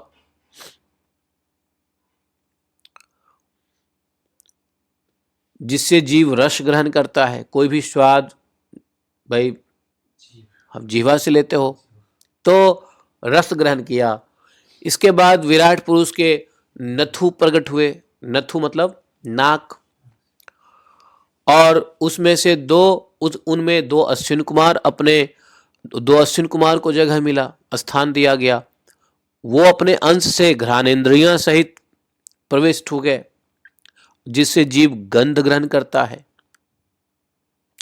इसी प्रकार विराट पुरुष के देह में आंख प्रकट हुई, तब उसमें अपने अंश नेत्रेंद्रिय सहित लोकपति सूर्य ने प्रवेश किया। ये सब विराट पुरुष के शरीर में इन सभी देवताओं का क्या हुआ? अधिष्ठान हुआ। और जिस नेत्रेंद्रिय से हम लोग क्या करते हैं? नाना प्रकार के रूपों का ज्ञान होता है। फिर उस विराट पुरुष के विग्रह में त्वचा उत्पन्न हुआ, और अपने त्वचा, वो अपने अंश से त्वग इंद्रिय सहित वायु स्थित हुआ, जिसकी वजह से हम लोग जीव क्या होता है, स्पर्श का अनुभव करता है। फिर कान के छिद्र प्रकट हुए। छिद्र क्या है, स्थान है, उसके अंदर अधिष्ठात्री कौन बने, तो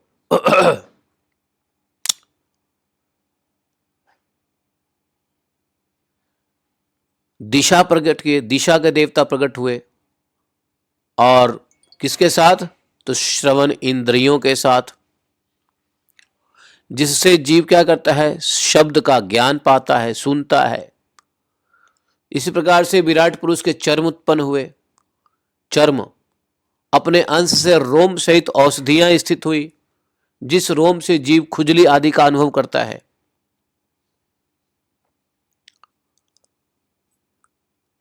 ये चर्म से देखो, त्वग इंद्रियां अलग है और चर्म अलग है। त्वग इंद्रिय से स्पर्श का अनुभव करता है, लेकिन चर्म से खुजली का अनुभव करता है। कभी कभी त्वग इंद्रिय और चर्म, ये दो को लोग अलग मान लेते हैं। बहुत बहुत हेयरलाइन डिफरेंस है दोनों में, लगेगा एक है लेकिन है अलग, दोनों के देवता अलग अलग हैं। त्वग इंद्रिय, त्वग इंद्रिय समझ गए, नहीं समझे, जिससे आप स्पर्श करते हो। देखो हमारे हाथों में ये देख रहे हो, ये अलग कलर है, ये अलग कलर है, तो इसको क्या बोलते हैं, त्वग इंद्रिया। और इसको क्या कहोगे, चर्म। तो ये चर्म है और ये त्वग इंद्रियां हैं। तो त्वग इंद्रियां कितने जगह पे है, 4 जगह पर है। 2 हथेली में है और 2 तलवे में है। इसलिए तलवे और इससे दोनों का जो कलर है वो अलग है कि नहीं। इसका कलर अलग क्यों है, आप लोग सुन रहे हैं, नहीं सुन रहे हैं, इंटरनेट सही है क्या, बाय द वे, मैं टाइम वेस्ट क्यों करूं। हरे कृष्णा प्रभु जी। हाँ जी प्रभु जी। तो इसलिए, तो इसको बोलते हैं त्वग इंद्रिया और इसको बोलते हैं चर्म इंद्रियां। तो चर्म इंद्रियां से, चर्म इंद्रिया क्या करता है, उत्पन्न होता है प्रजापति, सॉरी, चर्म इंद्रिया जो है उससे कौन निकलता है, रोम। और रोम क्या करते हैं, औषधियों सहित यहां स्थित होते हैं। जो रोम खुजली का अनुभव करता है। तो मैं यहाँ पे एक सीक्रेट बता दूं, मेडिकल के, एज पर मेडिकल साइंस बता दूं, ये जो चीजें हैं ना, चर्म को ज्यादा रगड़ना मत साबुन से, क्योंकि चर्म को ज्यादा रगड़ोगे तो यहाँ की औषधियां खत्म हो जाती है। बोले कि ये औषधियां, तो औषधियां क्या है मालूम है, आप जो भोजन करते हो ना, उसका एक इसेंस है, वो इसेंस उसको कहते हैं, मैं क्या बोलूं, अब मेडिकल भाषा में इसको डेंड्राइट सेल कहते हैं। ये डेंड्राइट सेल एक ऐसा औषधि है, ऐसा मेडिसिन है जो हमारे शरीर को प्रोटेक्ट करता है। हमारे शरीर, जो त्वचा है वो हमारे शरीर को प्रोटेक्ट करता है। हमारे शरीर को ही नहीं, अगर फल के भी त्वचा है, स्किन है, वो फल को प्रोटेक्ट करता है। किसी भी जीव के शरीर का स्किन उस जीव को प्रोटेक्ट करता है, सुरक्षित प्रदान करता है, सुरक्षा प्रदान करता है। मनुष्य एक ऐसा बेवकूफ जीव है जो साइंस के पीछे भाग भाग के, आधुनिकता के पीछे भाग भाग के अपनी इस चर्म औषधि को खराब कर रहा है। कैसे कर रहा है, सुनो। इस चर्म औषधि में क्या होता है, रोग प्रतिरक्षण की क्षमता होती है, रोग को लड़ने की क्षमता होती है, सर्दी गर्मी टेम्परेचर को मेंटेन करता है ये चर्म, थर्मोस्टैटिक रेगुलेशन को मेंटेन करता है चर्म। ये चमड़े से ही हमारा ठंडी गर्मी थर्मोस्टैटिक रेगुलेशन होता है बॉडी में। चमड़े से ही इन्फेक्शंस रुकते हैं,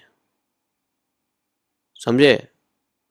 चमड़े के ऊपर इसके अंदर कुछ औषधियां लुब्रिकेशन रहती है, लुब्रिकेटेड रहती है, समझे, जो हमारे को निरंतर प्रोटेक्शन देता रहता है, समझे। अब इस चर्म इंद्रियों को क्या किया है मनुष्य ने, बर्बाद करके रखा है। कैसे? साबुन लगा के, शैम्पू लगा करके, है कि नहीं? जबकि यहां लगाना चाहिए मिट्टी, क्योंकि ये औषधि को ग्रहण करता है। जितना इसमें मिट्टी लगता है ये औषधि ग्रहण करता है। इसलिए बच्चे खेलते हैं मिट्टी में, उनके उनके चर्म के ऊपर मिट्टी लगती है तो औषधि अंदर जाता है। हम औषधि वाले तेल लगाते हैं तो वो हमारे को पुष्ट करता है, समझे? लेकिन इसको लोगों ने खराब किया है साबुन लगा के। मैं कहता हूं साबुन मत लगाया करो। मैं भी पिछले 15 साल में साबुन नहीं यूज किया, एक बार भी नहीं यूज किया साबुन, कभी नहीं करना चाहिए। हाँ बिल्कुल, तेल लगाइए, क्यों नहीं लगाइए, तेल लगाना ही चाहिए, लेकिन कभी भी साबुन नहीं लगाओ, शैम्पू मत लगाओ। और लगाना है तो मुल्तानी मिट्टी लगाओ, बेसन लगाओ, दही लगाओ, दूध लगाओ, घी लगाओ, तेल लगाओ, गोबर लगाओ, गोमूत्र लगाओ। तो कहने का तात्पर्य यह है कि केमिकल लगाते हो तो आपके चर्म के ऊपर जो औषधि है रोम देवता, वो रोम देवता को नुकसान होता है। क्या होता है?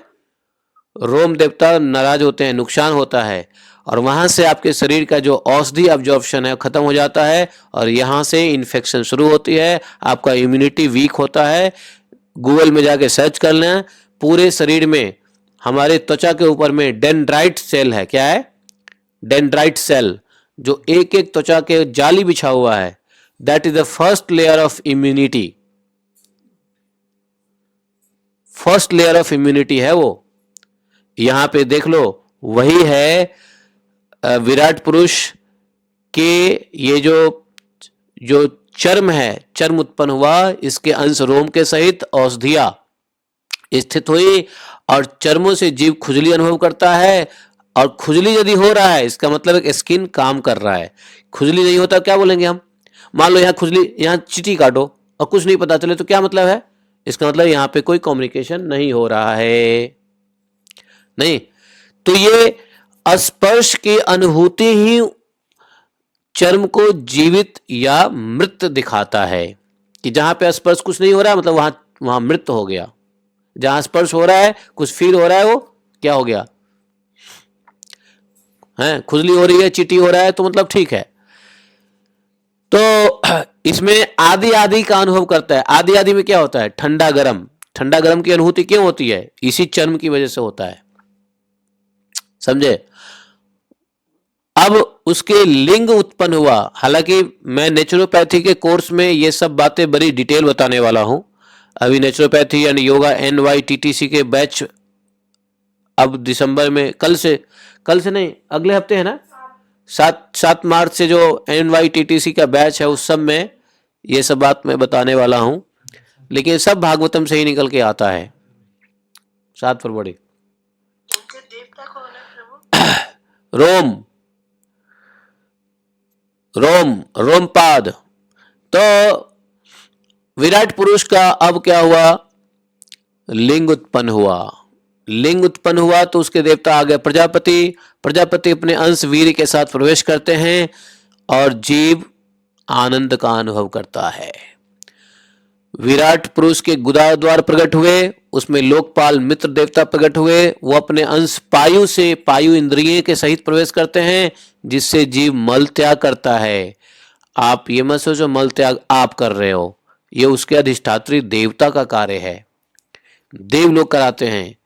इसके पश्चात उसके हाथ प्रकट हुए, उसमें अपनी ग्रहण त्याग रूपा शक्ति के साथ देवराज इंद्र प्रकट हुए। भगवान का हाथ प्रकट हुआ तो उसके देवता इंद्र प्रकट हुए अपने, किस लिए?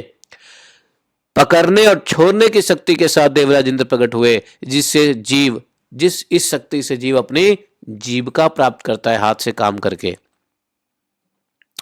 समझे?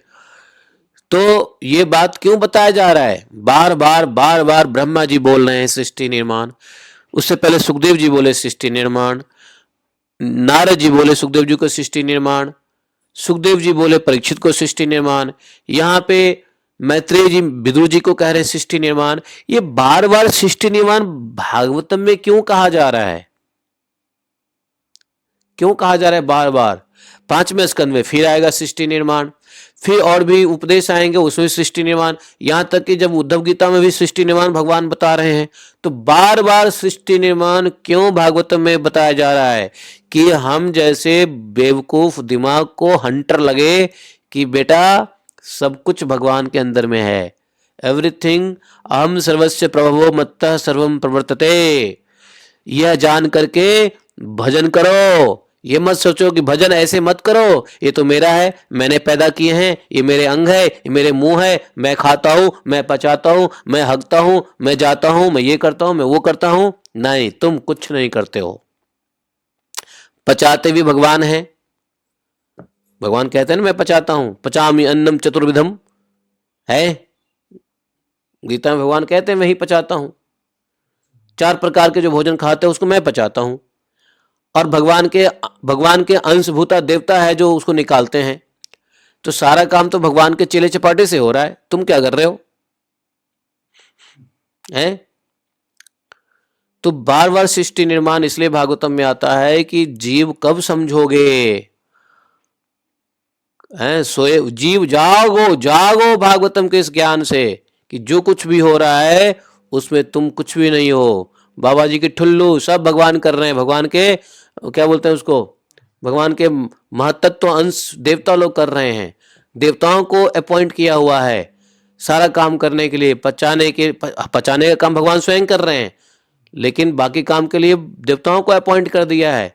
आंख के, कान के, नाक के, मुंह के, त्वचा के, पेट के, गुदा के, लिंग के, सारा काम देवताओं को दे दिया है। तो मेरा क्या काम है? मेरा काम है बस भजन करना। इसलिए भगवान ने कहा इति मत्वाम भजन्ते माम बुधा भावा समन्विता। क्या गीता में भगवान ने नहीं कह दिया? हाँ, अहम सर्वस्य प्रभो मत्तः सर्वम प्रवर्तते। सब कुछ मेरे में है और मेरे से ही सब कुछ निकलता है। अल्टीमेटली अगर लिबरेट नहीं हुए, भगवत धाम जाने लायक क्रिया नहीं किया, तो फिर मेरे पेट में आओगे, दोबारा से आपको निकालूंगा, दोबारा से आपको जीवन दूंगा, दोबारा से आपको जन्म मृत्यु के चक्र में डालूंगा। और तब भी यदि एक कल्प में भी तुम नहीं सुधरे, भगवत धाम नहीं गए, तो आओगे फिर 1000 साल हमारे गर्भ में रहो, है कि नहीं? कौन सी गर्भ में? नारायण के। और नारायण किधर है? माया में ही है। नारायण माया में ही है, ये विराट पुरुष माया में ही है। विराट पुरुष कोई भगवत धाम में नहीं है। है कि नहीं?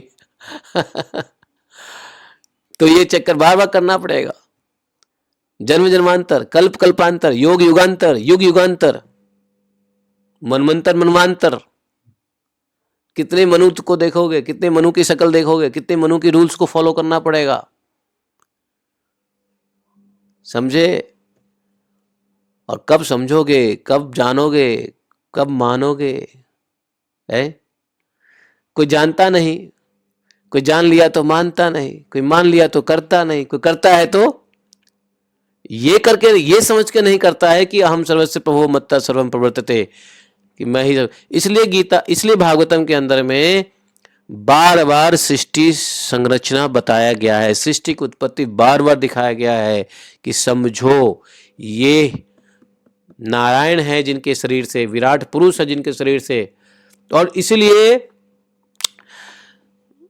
लड़ाई के मैदान में भगवान यदि ये भागवत बोलते तो टाइम नहीं था, इसलिए भगवान ने अपना स्वरूप ही दिखा दिया। लो भाई, भगवान के विराट स्वरूप को जानने का ही तो पूरा ये अध्याय चल रहा है। 9 अध्याय तक क्या है? विराट पुरुष के जानने का तरीका है। 10वें स्कंद में तो भगवान की लीला है। 11वें भगवान स्वयं प्रवचन करते हैं। अब 12वें में समापन है भागवतम का। तो 1 से 9 तक जो भगवान जो कह रहे हैं वो यही तो कह रहे हैं कि विराट पुरुष को समझो। गीता में पूरी भागवतम है विराट पुरुष के रूप में है। अर्जुन को सीधा दिखा दिया, लो भागवतम तुम सुनोगे और मैं तुमको दिखा देता हूं विराट पुरुष। तब अर्जुन क्या कहता है? ताम हम शरणम प्रपन्ने, नष्ट मोह, क्या है वो श्लोका? मोह नष्ट, ऐसा है ना श्लोक। तो कहने का मतलब ये है कि भाई जीव कब समझोगे? 24 में गीता पढ़ लिया, भागवतम पढ़ लिया, हमने 25 में भागवतम पढ़ लिया, हमने 23 में भागवतम पढ़ लिया, 22 में भागवतम पढ़ लिया, 17 साल से भागवतम पढ़ रहे हैं, कब हम समझेंगे जो भगवान कह रहे हैं अहम सर्वस्य प्रभवो। और गीता के माध्यम से आप विराट पुरुष देख लो, भागवतम के माध्यम से विराट पुरुष के बारे में जान लो, गीता के अर्जुन की आंखों से विराट पुरुष देख लो। इधर भगवान के भक्त कह रहे हैं, उधर भगवान स्वयं कह रहे हैं, भगवान अपना रूप दिखा रहे हैं, भगवान अपना पूरा प्रोसेस समझा रहे हैं कि ऐसे ऐसे जो है ना विराट शरीर की उत्पत्ति हुई है और उस विराट पुरुष शरीर से सारे जीव की उत्पत्ति हुई है। नहीं तो इसलिए भागवत में बार बार देखोगे तो ये सृष्टि निर्माण का क्या होता है? हाँ, सृष्टि निर्माण बार बार इसलिए दिखाया जाता है। आप लोग सोचते होंगे क्या है भागवतम में कि बार बार वही आ जाता है, महत्तत्व, तन्मात्राएं, पंचभूत, महा, ये वो अग्रम वगैरह। आप लोग कभी विचार किए हो कि किसी के दिमाग में ऐसी बातें आई है कि नहीं आई है कि बार बार वही आ जाता है? ले देखे जो नहीं समझ में आता अच्छा यही इंपॉर्टेंट है और यही समझ में नहीं आता है सृष्टि का निर्माण कार्य, और जो इंपॉर्टेंट होता है वही भूलते भी हैं, वही कठिन भी होता है कि नहीं? जो इंपॉर्टेंट होता है वही कठिन होता है, वही भूलते भी हैं, है कि नहीं?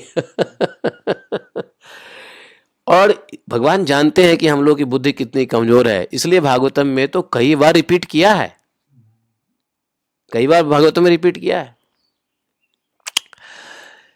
गीता में भगवान ने एग्जाम्पल दे कहा कि मैं यहाँ हूँ, पर्वतों में मैं यहाँ हूँ, नरों में नारायण मैं ही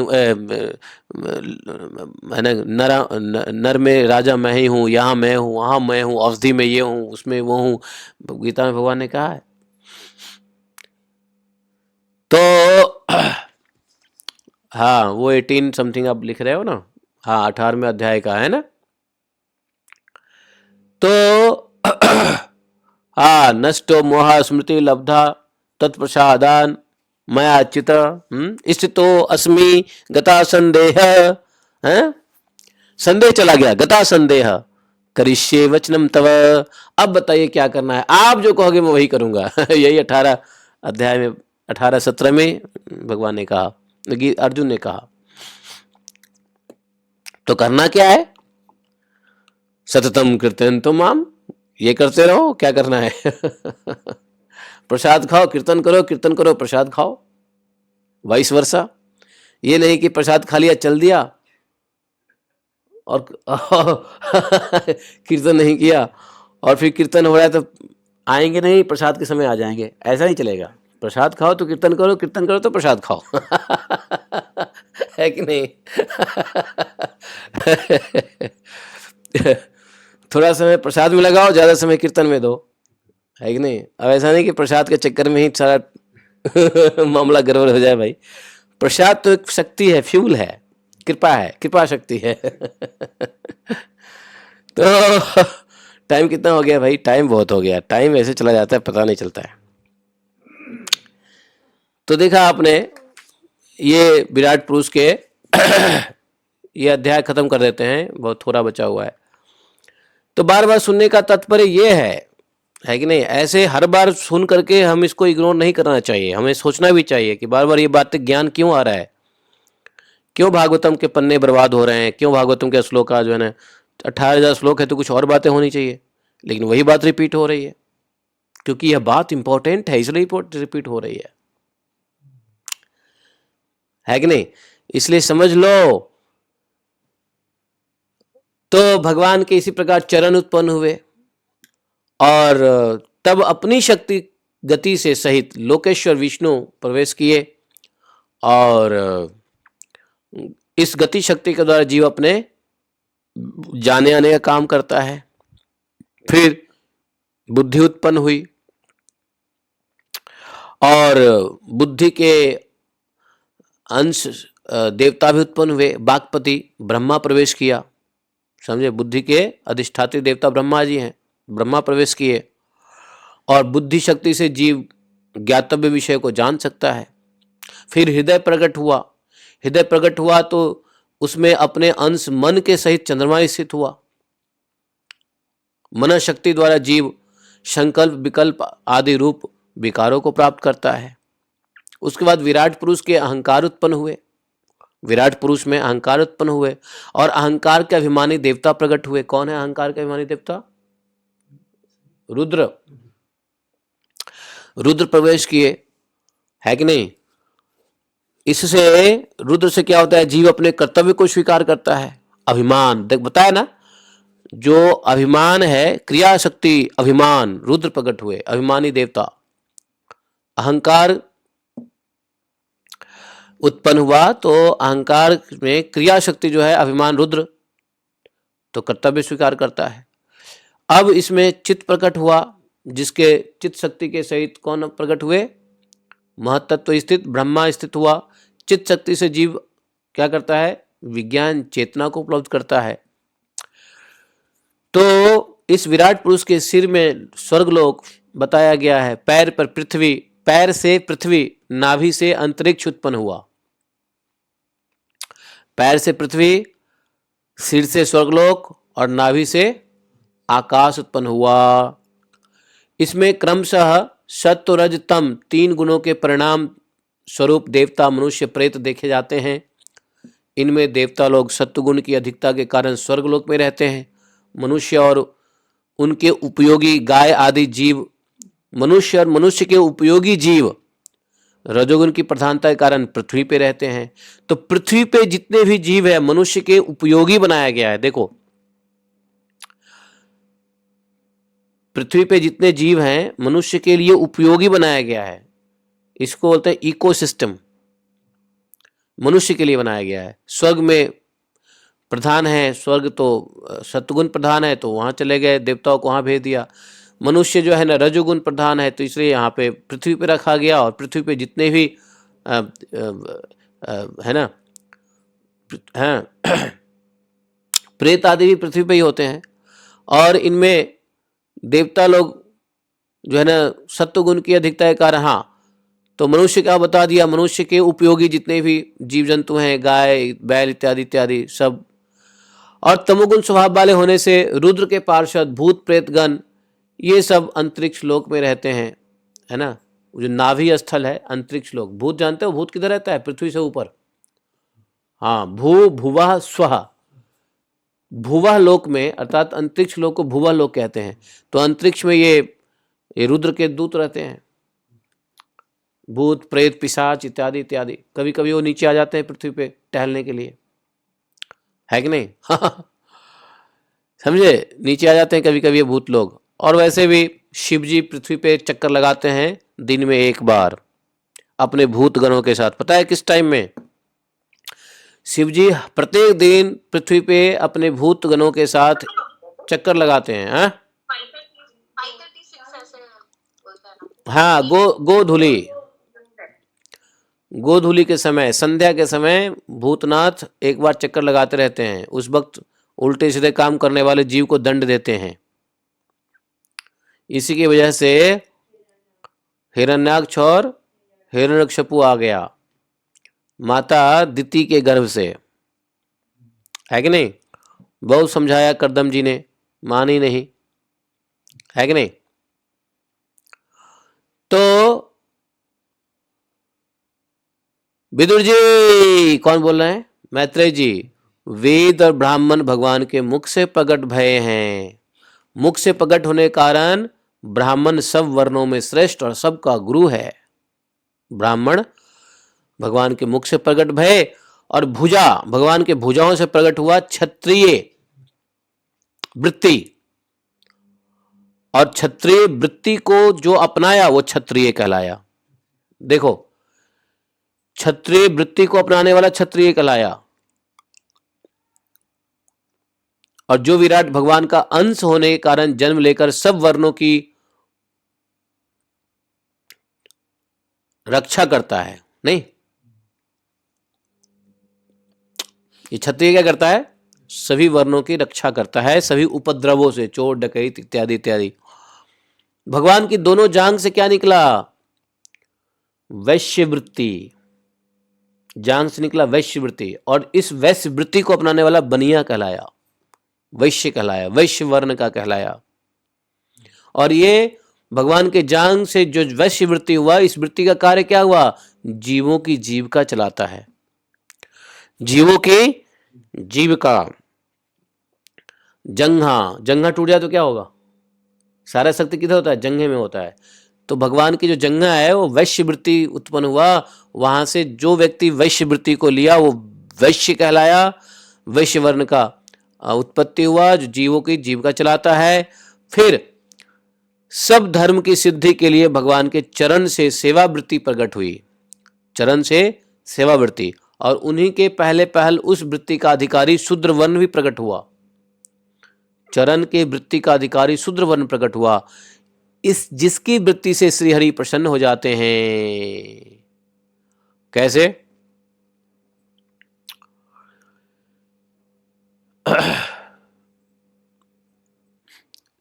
आप एक बताओ, सेवा के बिना कोई धर्म चलेगा क्या? किसी धर्म की सिद्धि सेवा के बिना हो सकती है? तो एक तरीके से देखा जाए तो पैर भगवान का विष्णु भगवान है, तो पैर यदि के देवता विष्णु हैं और उससे वृत्ति क्या हुआ? सेवा वृत्ति। सेवा वृत्ति, और सेवा से क्या होता है? मुक्ति मिलती है। बिना सेवा की मुक्ति नहीं है, सेवा तो करनी पड़ेगी। बिना सेवा से रोटी भी नहीं मिलता, मुक्ति क्या मिलेगी? बिना सेवा से रोटी भी नहीं मिलता, मुक्ति क्या मिलेगी?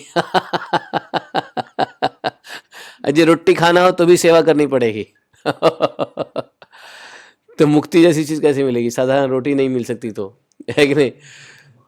तो भगवान के चरणों से सेवा वृत्ति प्रकट हुआ, और सेवा वृत्ति को जो अपनाया, पहल उस वृत्ति का अधिकारी शूद्र वर्ण प्रकट हुआ। तो जिसकी वृत्ति से श्री हरि प्रसन्न हो जाते हैं, अर्थात सेवा वृत्ति से श्री हरि प्रसन्न हो जाते हैं। जानते हो, इसलिए शूद्र लोग यदि ठीक से सेवा करे तो उसके सारे पाप जल्दी नष्ट होते हैं, क्योंकि भगवान प्रसन्न होते हैं पहले शूद्रों से। भगवान शूद्रों से पहले प्रसन्न होते हैं यदि वो सेवा करे तो। इसलिए चाहे ब्राह्मण हो, चाहे क्षत्रिय हो, चाहे वैश्य हो, सेवा करना चाहता है। क्यों? सेवा से भगवान जल्दी प्रसन्न होते हैं।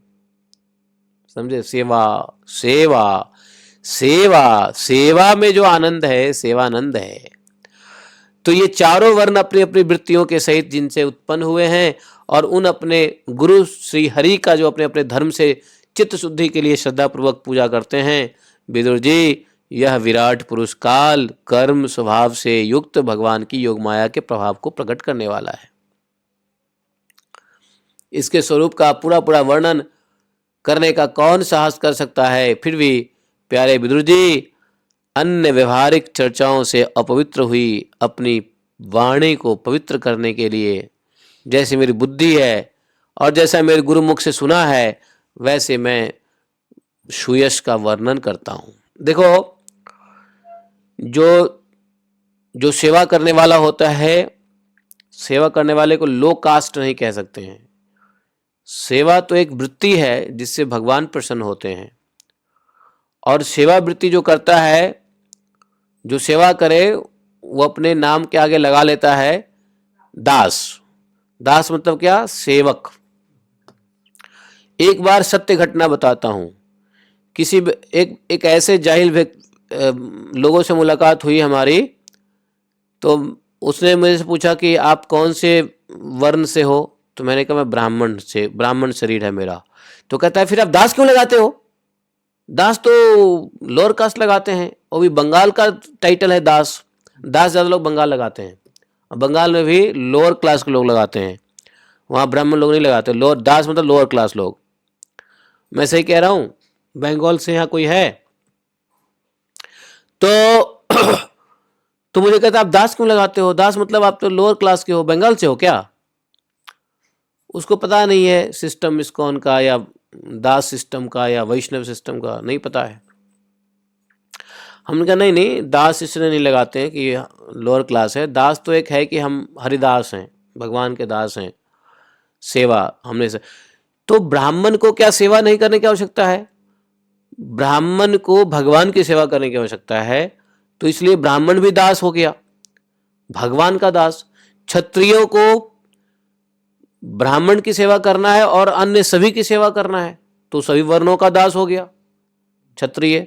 शूद्र को भी सेवा करनी है, तो जीव को जिंदा रखने के लिए रोटी पानी चाहिए, वो शूद्र सेवा करता है, बनिया सेवा करता है, तो वो भी दास हो गया सेवा करने वाला। और शूद्र वर्ण जो सभी वर्णों की सेवा करता है तो दास तो है ही है, वो तो इटरनली दास है, भगवान उससे ज्यादा प्रसन्न होते हैं। तो इसलिए तो सभी वर्णों ने सेवा स्वीकार किया है, चाहे ब्राह्मण हो, चाहे क्षत्रिय हो, चाहे बनिया हो, चाहे शूद्र हो, सभी ने दासत्व तो स्वीकार किया है अपने अपने अधिकार के मुताबिक। ब्राह्मण का अधिकार है भगवान की सेवा करना है, तो भगवान का दास हो गया।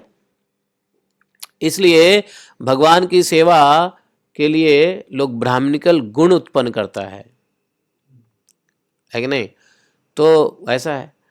तो कहने का मतलब यह है, लेकिन अभी आजकल क्या हो गया है, आजकल अगर मेरा नाम के पीछे दास लग गया है तो ये तो हम भूल ही गए हैं कि हमें सेवा करनी है, हम भगवान के दास हैं। बल्कि दास लगने से ये दिमाग में रहता है कि I am initiated and I have a Guru, I am initiated. प्रभु हरि बोल, रामानंद दास प्रभु की जय है। तो दास का टाइटल मिलता किस लिए है कि आप भगवान की सेवा करेंगे, दास की सेवा करेंगे।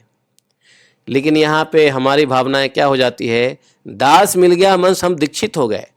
बहुत सारे लोग दास टाइटल लेने के लिए लालच होते रहते हैं, प्रभु जी अभी दीक्षा नहीं मिली, गुरु महाराज से दीक्षा नहीं मिली, दास बनना चाहता हूं। तो दीक्षा से दास बनोगे या सेवा से दास बनोगे? तो हम जैसे लोग दीक्षा मानते हैं दास, दीक्षा मिल गया दास हो गए हम। सेवा करें या ना करें, बल्कि दीक्षा के बाद दास लग जाता है, सेवा छूट जाती है। जबकि दास टाइटल लगाने के लिए लोग पहले सेवा भी करते हैं। क्यों? दीक्षा होनी है, दीक्षा लेना है तो सही से भागवतम पढ़ेंगे, सुनेंगे, श्लोका रटेंगे, सेवा करेंगे, टेम्पल में सेवा करेंगे, दान करेंगे। टेम्पल प्रेसिडेंट देखेगा कि हाँ सेवा कर रहा है तो हमको दास दासी का टाइटल दे देगा। और एक बार जब इनिशिएशन हो गया, दास दासी बन गए, तो कौन सेवा, कहाँ सेवा, कैसी सेवा। है कि नहीं? लोग कल्टी भी हो जाते हैं। दास लगते हैं। तो दास जो है ना, करंटली एक भावनात्मक रूप से सिनोनिम बन गया है किस इसका? इनिशिएशन का, दीक्षा का है। दास दासी, जिसके नाम में दास नहीं है, अच्छा आप दीक्षित नहीं हो, है ना? ये नहीं पूछता है कि दास नहीं है फिर भी वो दास है, सेवा कर रहा है या नहीं कर रहा है। तो ये एक क्या कहते हैं उसको मार्केटिंग की लैंग्वेज में बोलते हैं कि प्लेसेबो इफेक्ट। क्या बोलते उसको? Placebo effect. ये हो जाता है।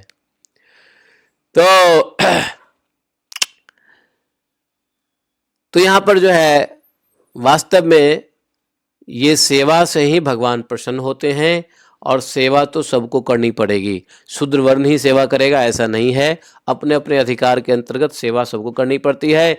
इसलिए ब्राह्मण का धर्म मोक्ष के लिए सेवा, क्षत्रिय का धर्म भोगने के लिए, वैश्य का धर्म अर्थ के लिए, शूद्र का धर्म के लिए, है कि नहीं?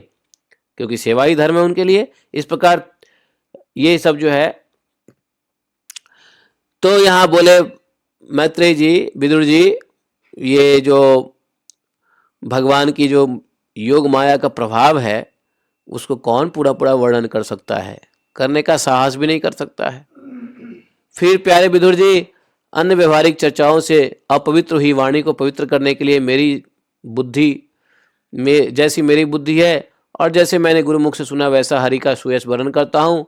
महापुरुषों का ऐसा कहना है कि पुण्य श्लोक शिरोमणि श्री हरि के गुण का गान करना ही मनुष्य के वाणी और मनुष्य के मुख भगवत कथामृत का पान करना ही उनके कान का सबसे बड़ा लाभ है। कान का सबसे बड़ा लाभ क्या है? भगवत कथा का पान करना, और मुंह से भगवान के गुणों का बखान करना, बस यही लाभ है। देखो विदुर जी, हम ही नहीं बल्कि ब्रह्मा जी 1000 दिव्य वर्ष तक अपनी योग परिपक्व बुद्धि से विचार किया तो भी क्या हुए? भगवान को पा सके? भगवान की महिमा पार कर सके क्या? ब्रह्मा जी 1000 दिव्य वर्ष तक उन्होंने तपस्या किया, 1000, भगवान को ना पा सके, भगवान की महिमा को पार ना पा सके, ढूंढते रह गए, भगवान मिले ही नहीं, थक के ऊपर आ गए वापस है। अतः भगवान की माया बड़ी बड़ी मायावियों को भी मोहित कर देने वाली है, उसके चक्कर में डालने वाली चाल अनंत है भगवान की माया के चक्कर में। इसलिए स्वयं भगवान को भी था नहीं लगता, भगवान की माया की शक्ति को भगवान को ही पता नहीं है उनकी शक्ति के बारे में, फिर दूसरे की तो बात ही क्या है। न जाने जहां तक न पहुंचकर मन के सहित वाणी भी लौट आती है, और जिनका पाद पाने में अहंकार अभिमानी रुद्र, इंद्रियां अधिष्ठाता देवता भी समर्थ नहीं है, उन श्री भगवान को हम नमस्कार करते हैं। अहम चान्य इमे देवास तस्मै भगवते नमः। तो यहाँ पे भगवान के विराट शरीर का वर्णन करके मैत्रेय जी ने भगवान को प्रणाम करके चुप हुए हैं। और विदुर जी का प्रश्न आएगा कल 7वें अध्याय में, हम विदुर जी के प्रश्न को लेंगे। दोबारा से विदुर जी कुछ प्रश्न करेंगे और फिर मैत्रेय जी जवाब देंगे। मैत्रेय जी विदुर जी के प्रश्न और उनके उत्तर का जो भागवत संकलन है वो हम लोग इसी प्रकार से आगे बढ़ाते जाएंगे। तो भगवान विराट पुरुष जैसी अनंत माया के रचना को कौन समझ सकता है, और ऐसे भगवान को भगवते नमः। बोलिए ग्रंथराज श्रीमद्भागवतम की जय। एकम शास्त्रम देव की पुत्र गीतम, एको देवो देव की पुत्र एव, एकम मंत्र शतश नमानि यानि कर्मापि तस्य देवस्य सेवा। त्वमेव माता च पिता त्वमेव बन्धुश्च सखा त्वमेव विद्या द्रविणं त्वमेव मम सर्वदेव देवः। कृष्णाय वासुदेवाय हरे परमात्मने प्रणतक्लेशनाशाय गोविंदाय नमो नमः। हे कृष्ण करुणा सिंधो दीनबंधो जगतपते गोपेश गोपिका कांतम राधा कांतम नमोस्तुते। तप्त कांचन गौरांगे राधे वृंदावनेश्वरे विश्वानुसुते देवी प्रणमामि हरिप्रिये। वंशा कल्पतरुभ्यश्च कृपा सिन्धुभैश्च पतितानां पावनेभ्यो वैष्णवेभ्यो नमो नमः। जय श्री कृष्ण चैतन्य प्रभु नित्यानंद, श्री अद्वैत गदाधर शिवासादि गौर भक्तवृंद। हरे कृष्णा कृष्ण कृष्ण हरे हरे, हरे राम राम राम हरे हरे। ठीक है जी, तो यहीं पे रुक जाते हैं। और आज जनवरी का अंतिम दर्शन कर लो इस साल में, अगले साल ही जनवरी का दर्शन होगा। जनवरी का दर्शन आज ही हो सकता है, इसके बाद कब होगा? 2027 में ही जनवरी के दर्शन होंगे। इसलिए आखिरी तिथि है जनवरी गॉन। जनवरी को गोविंदाय नमो नमः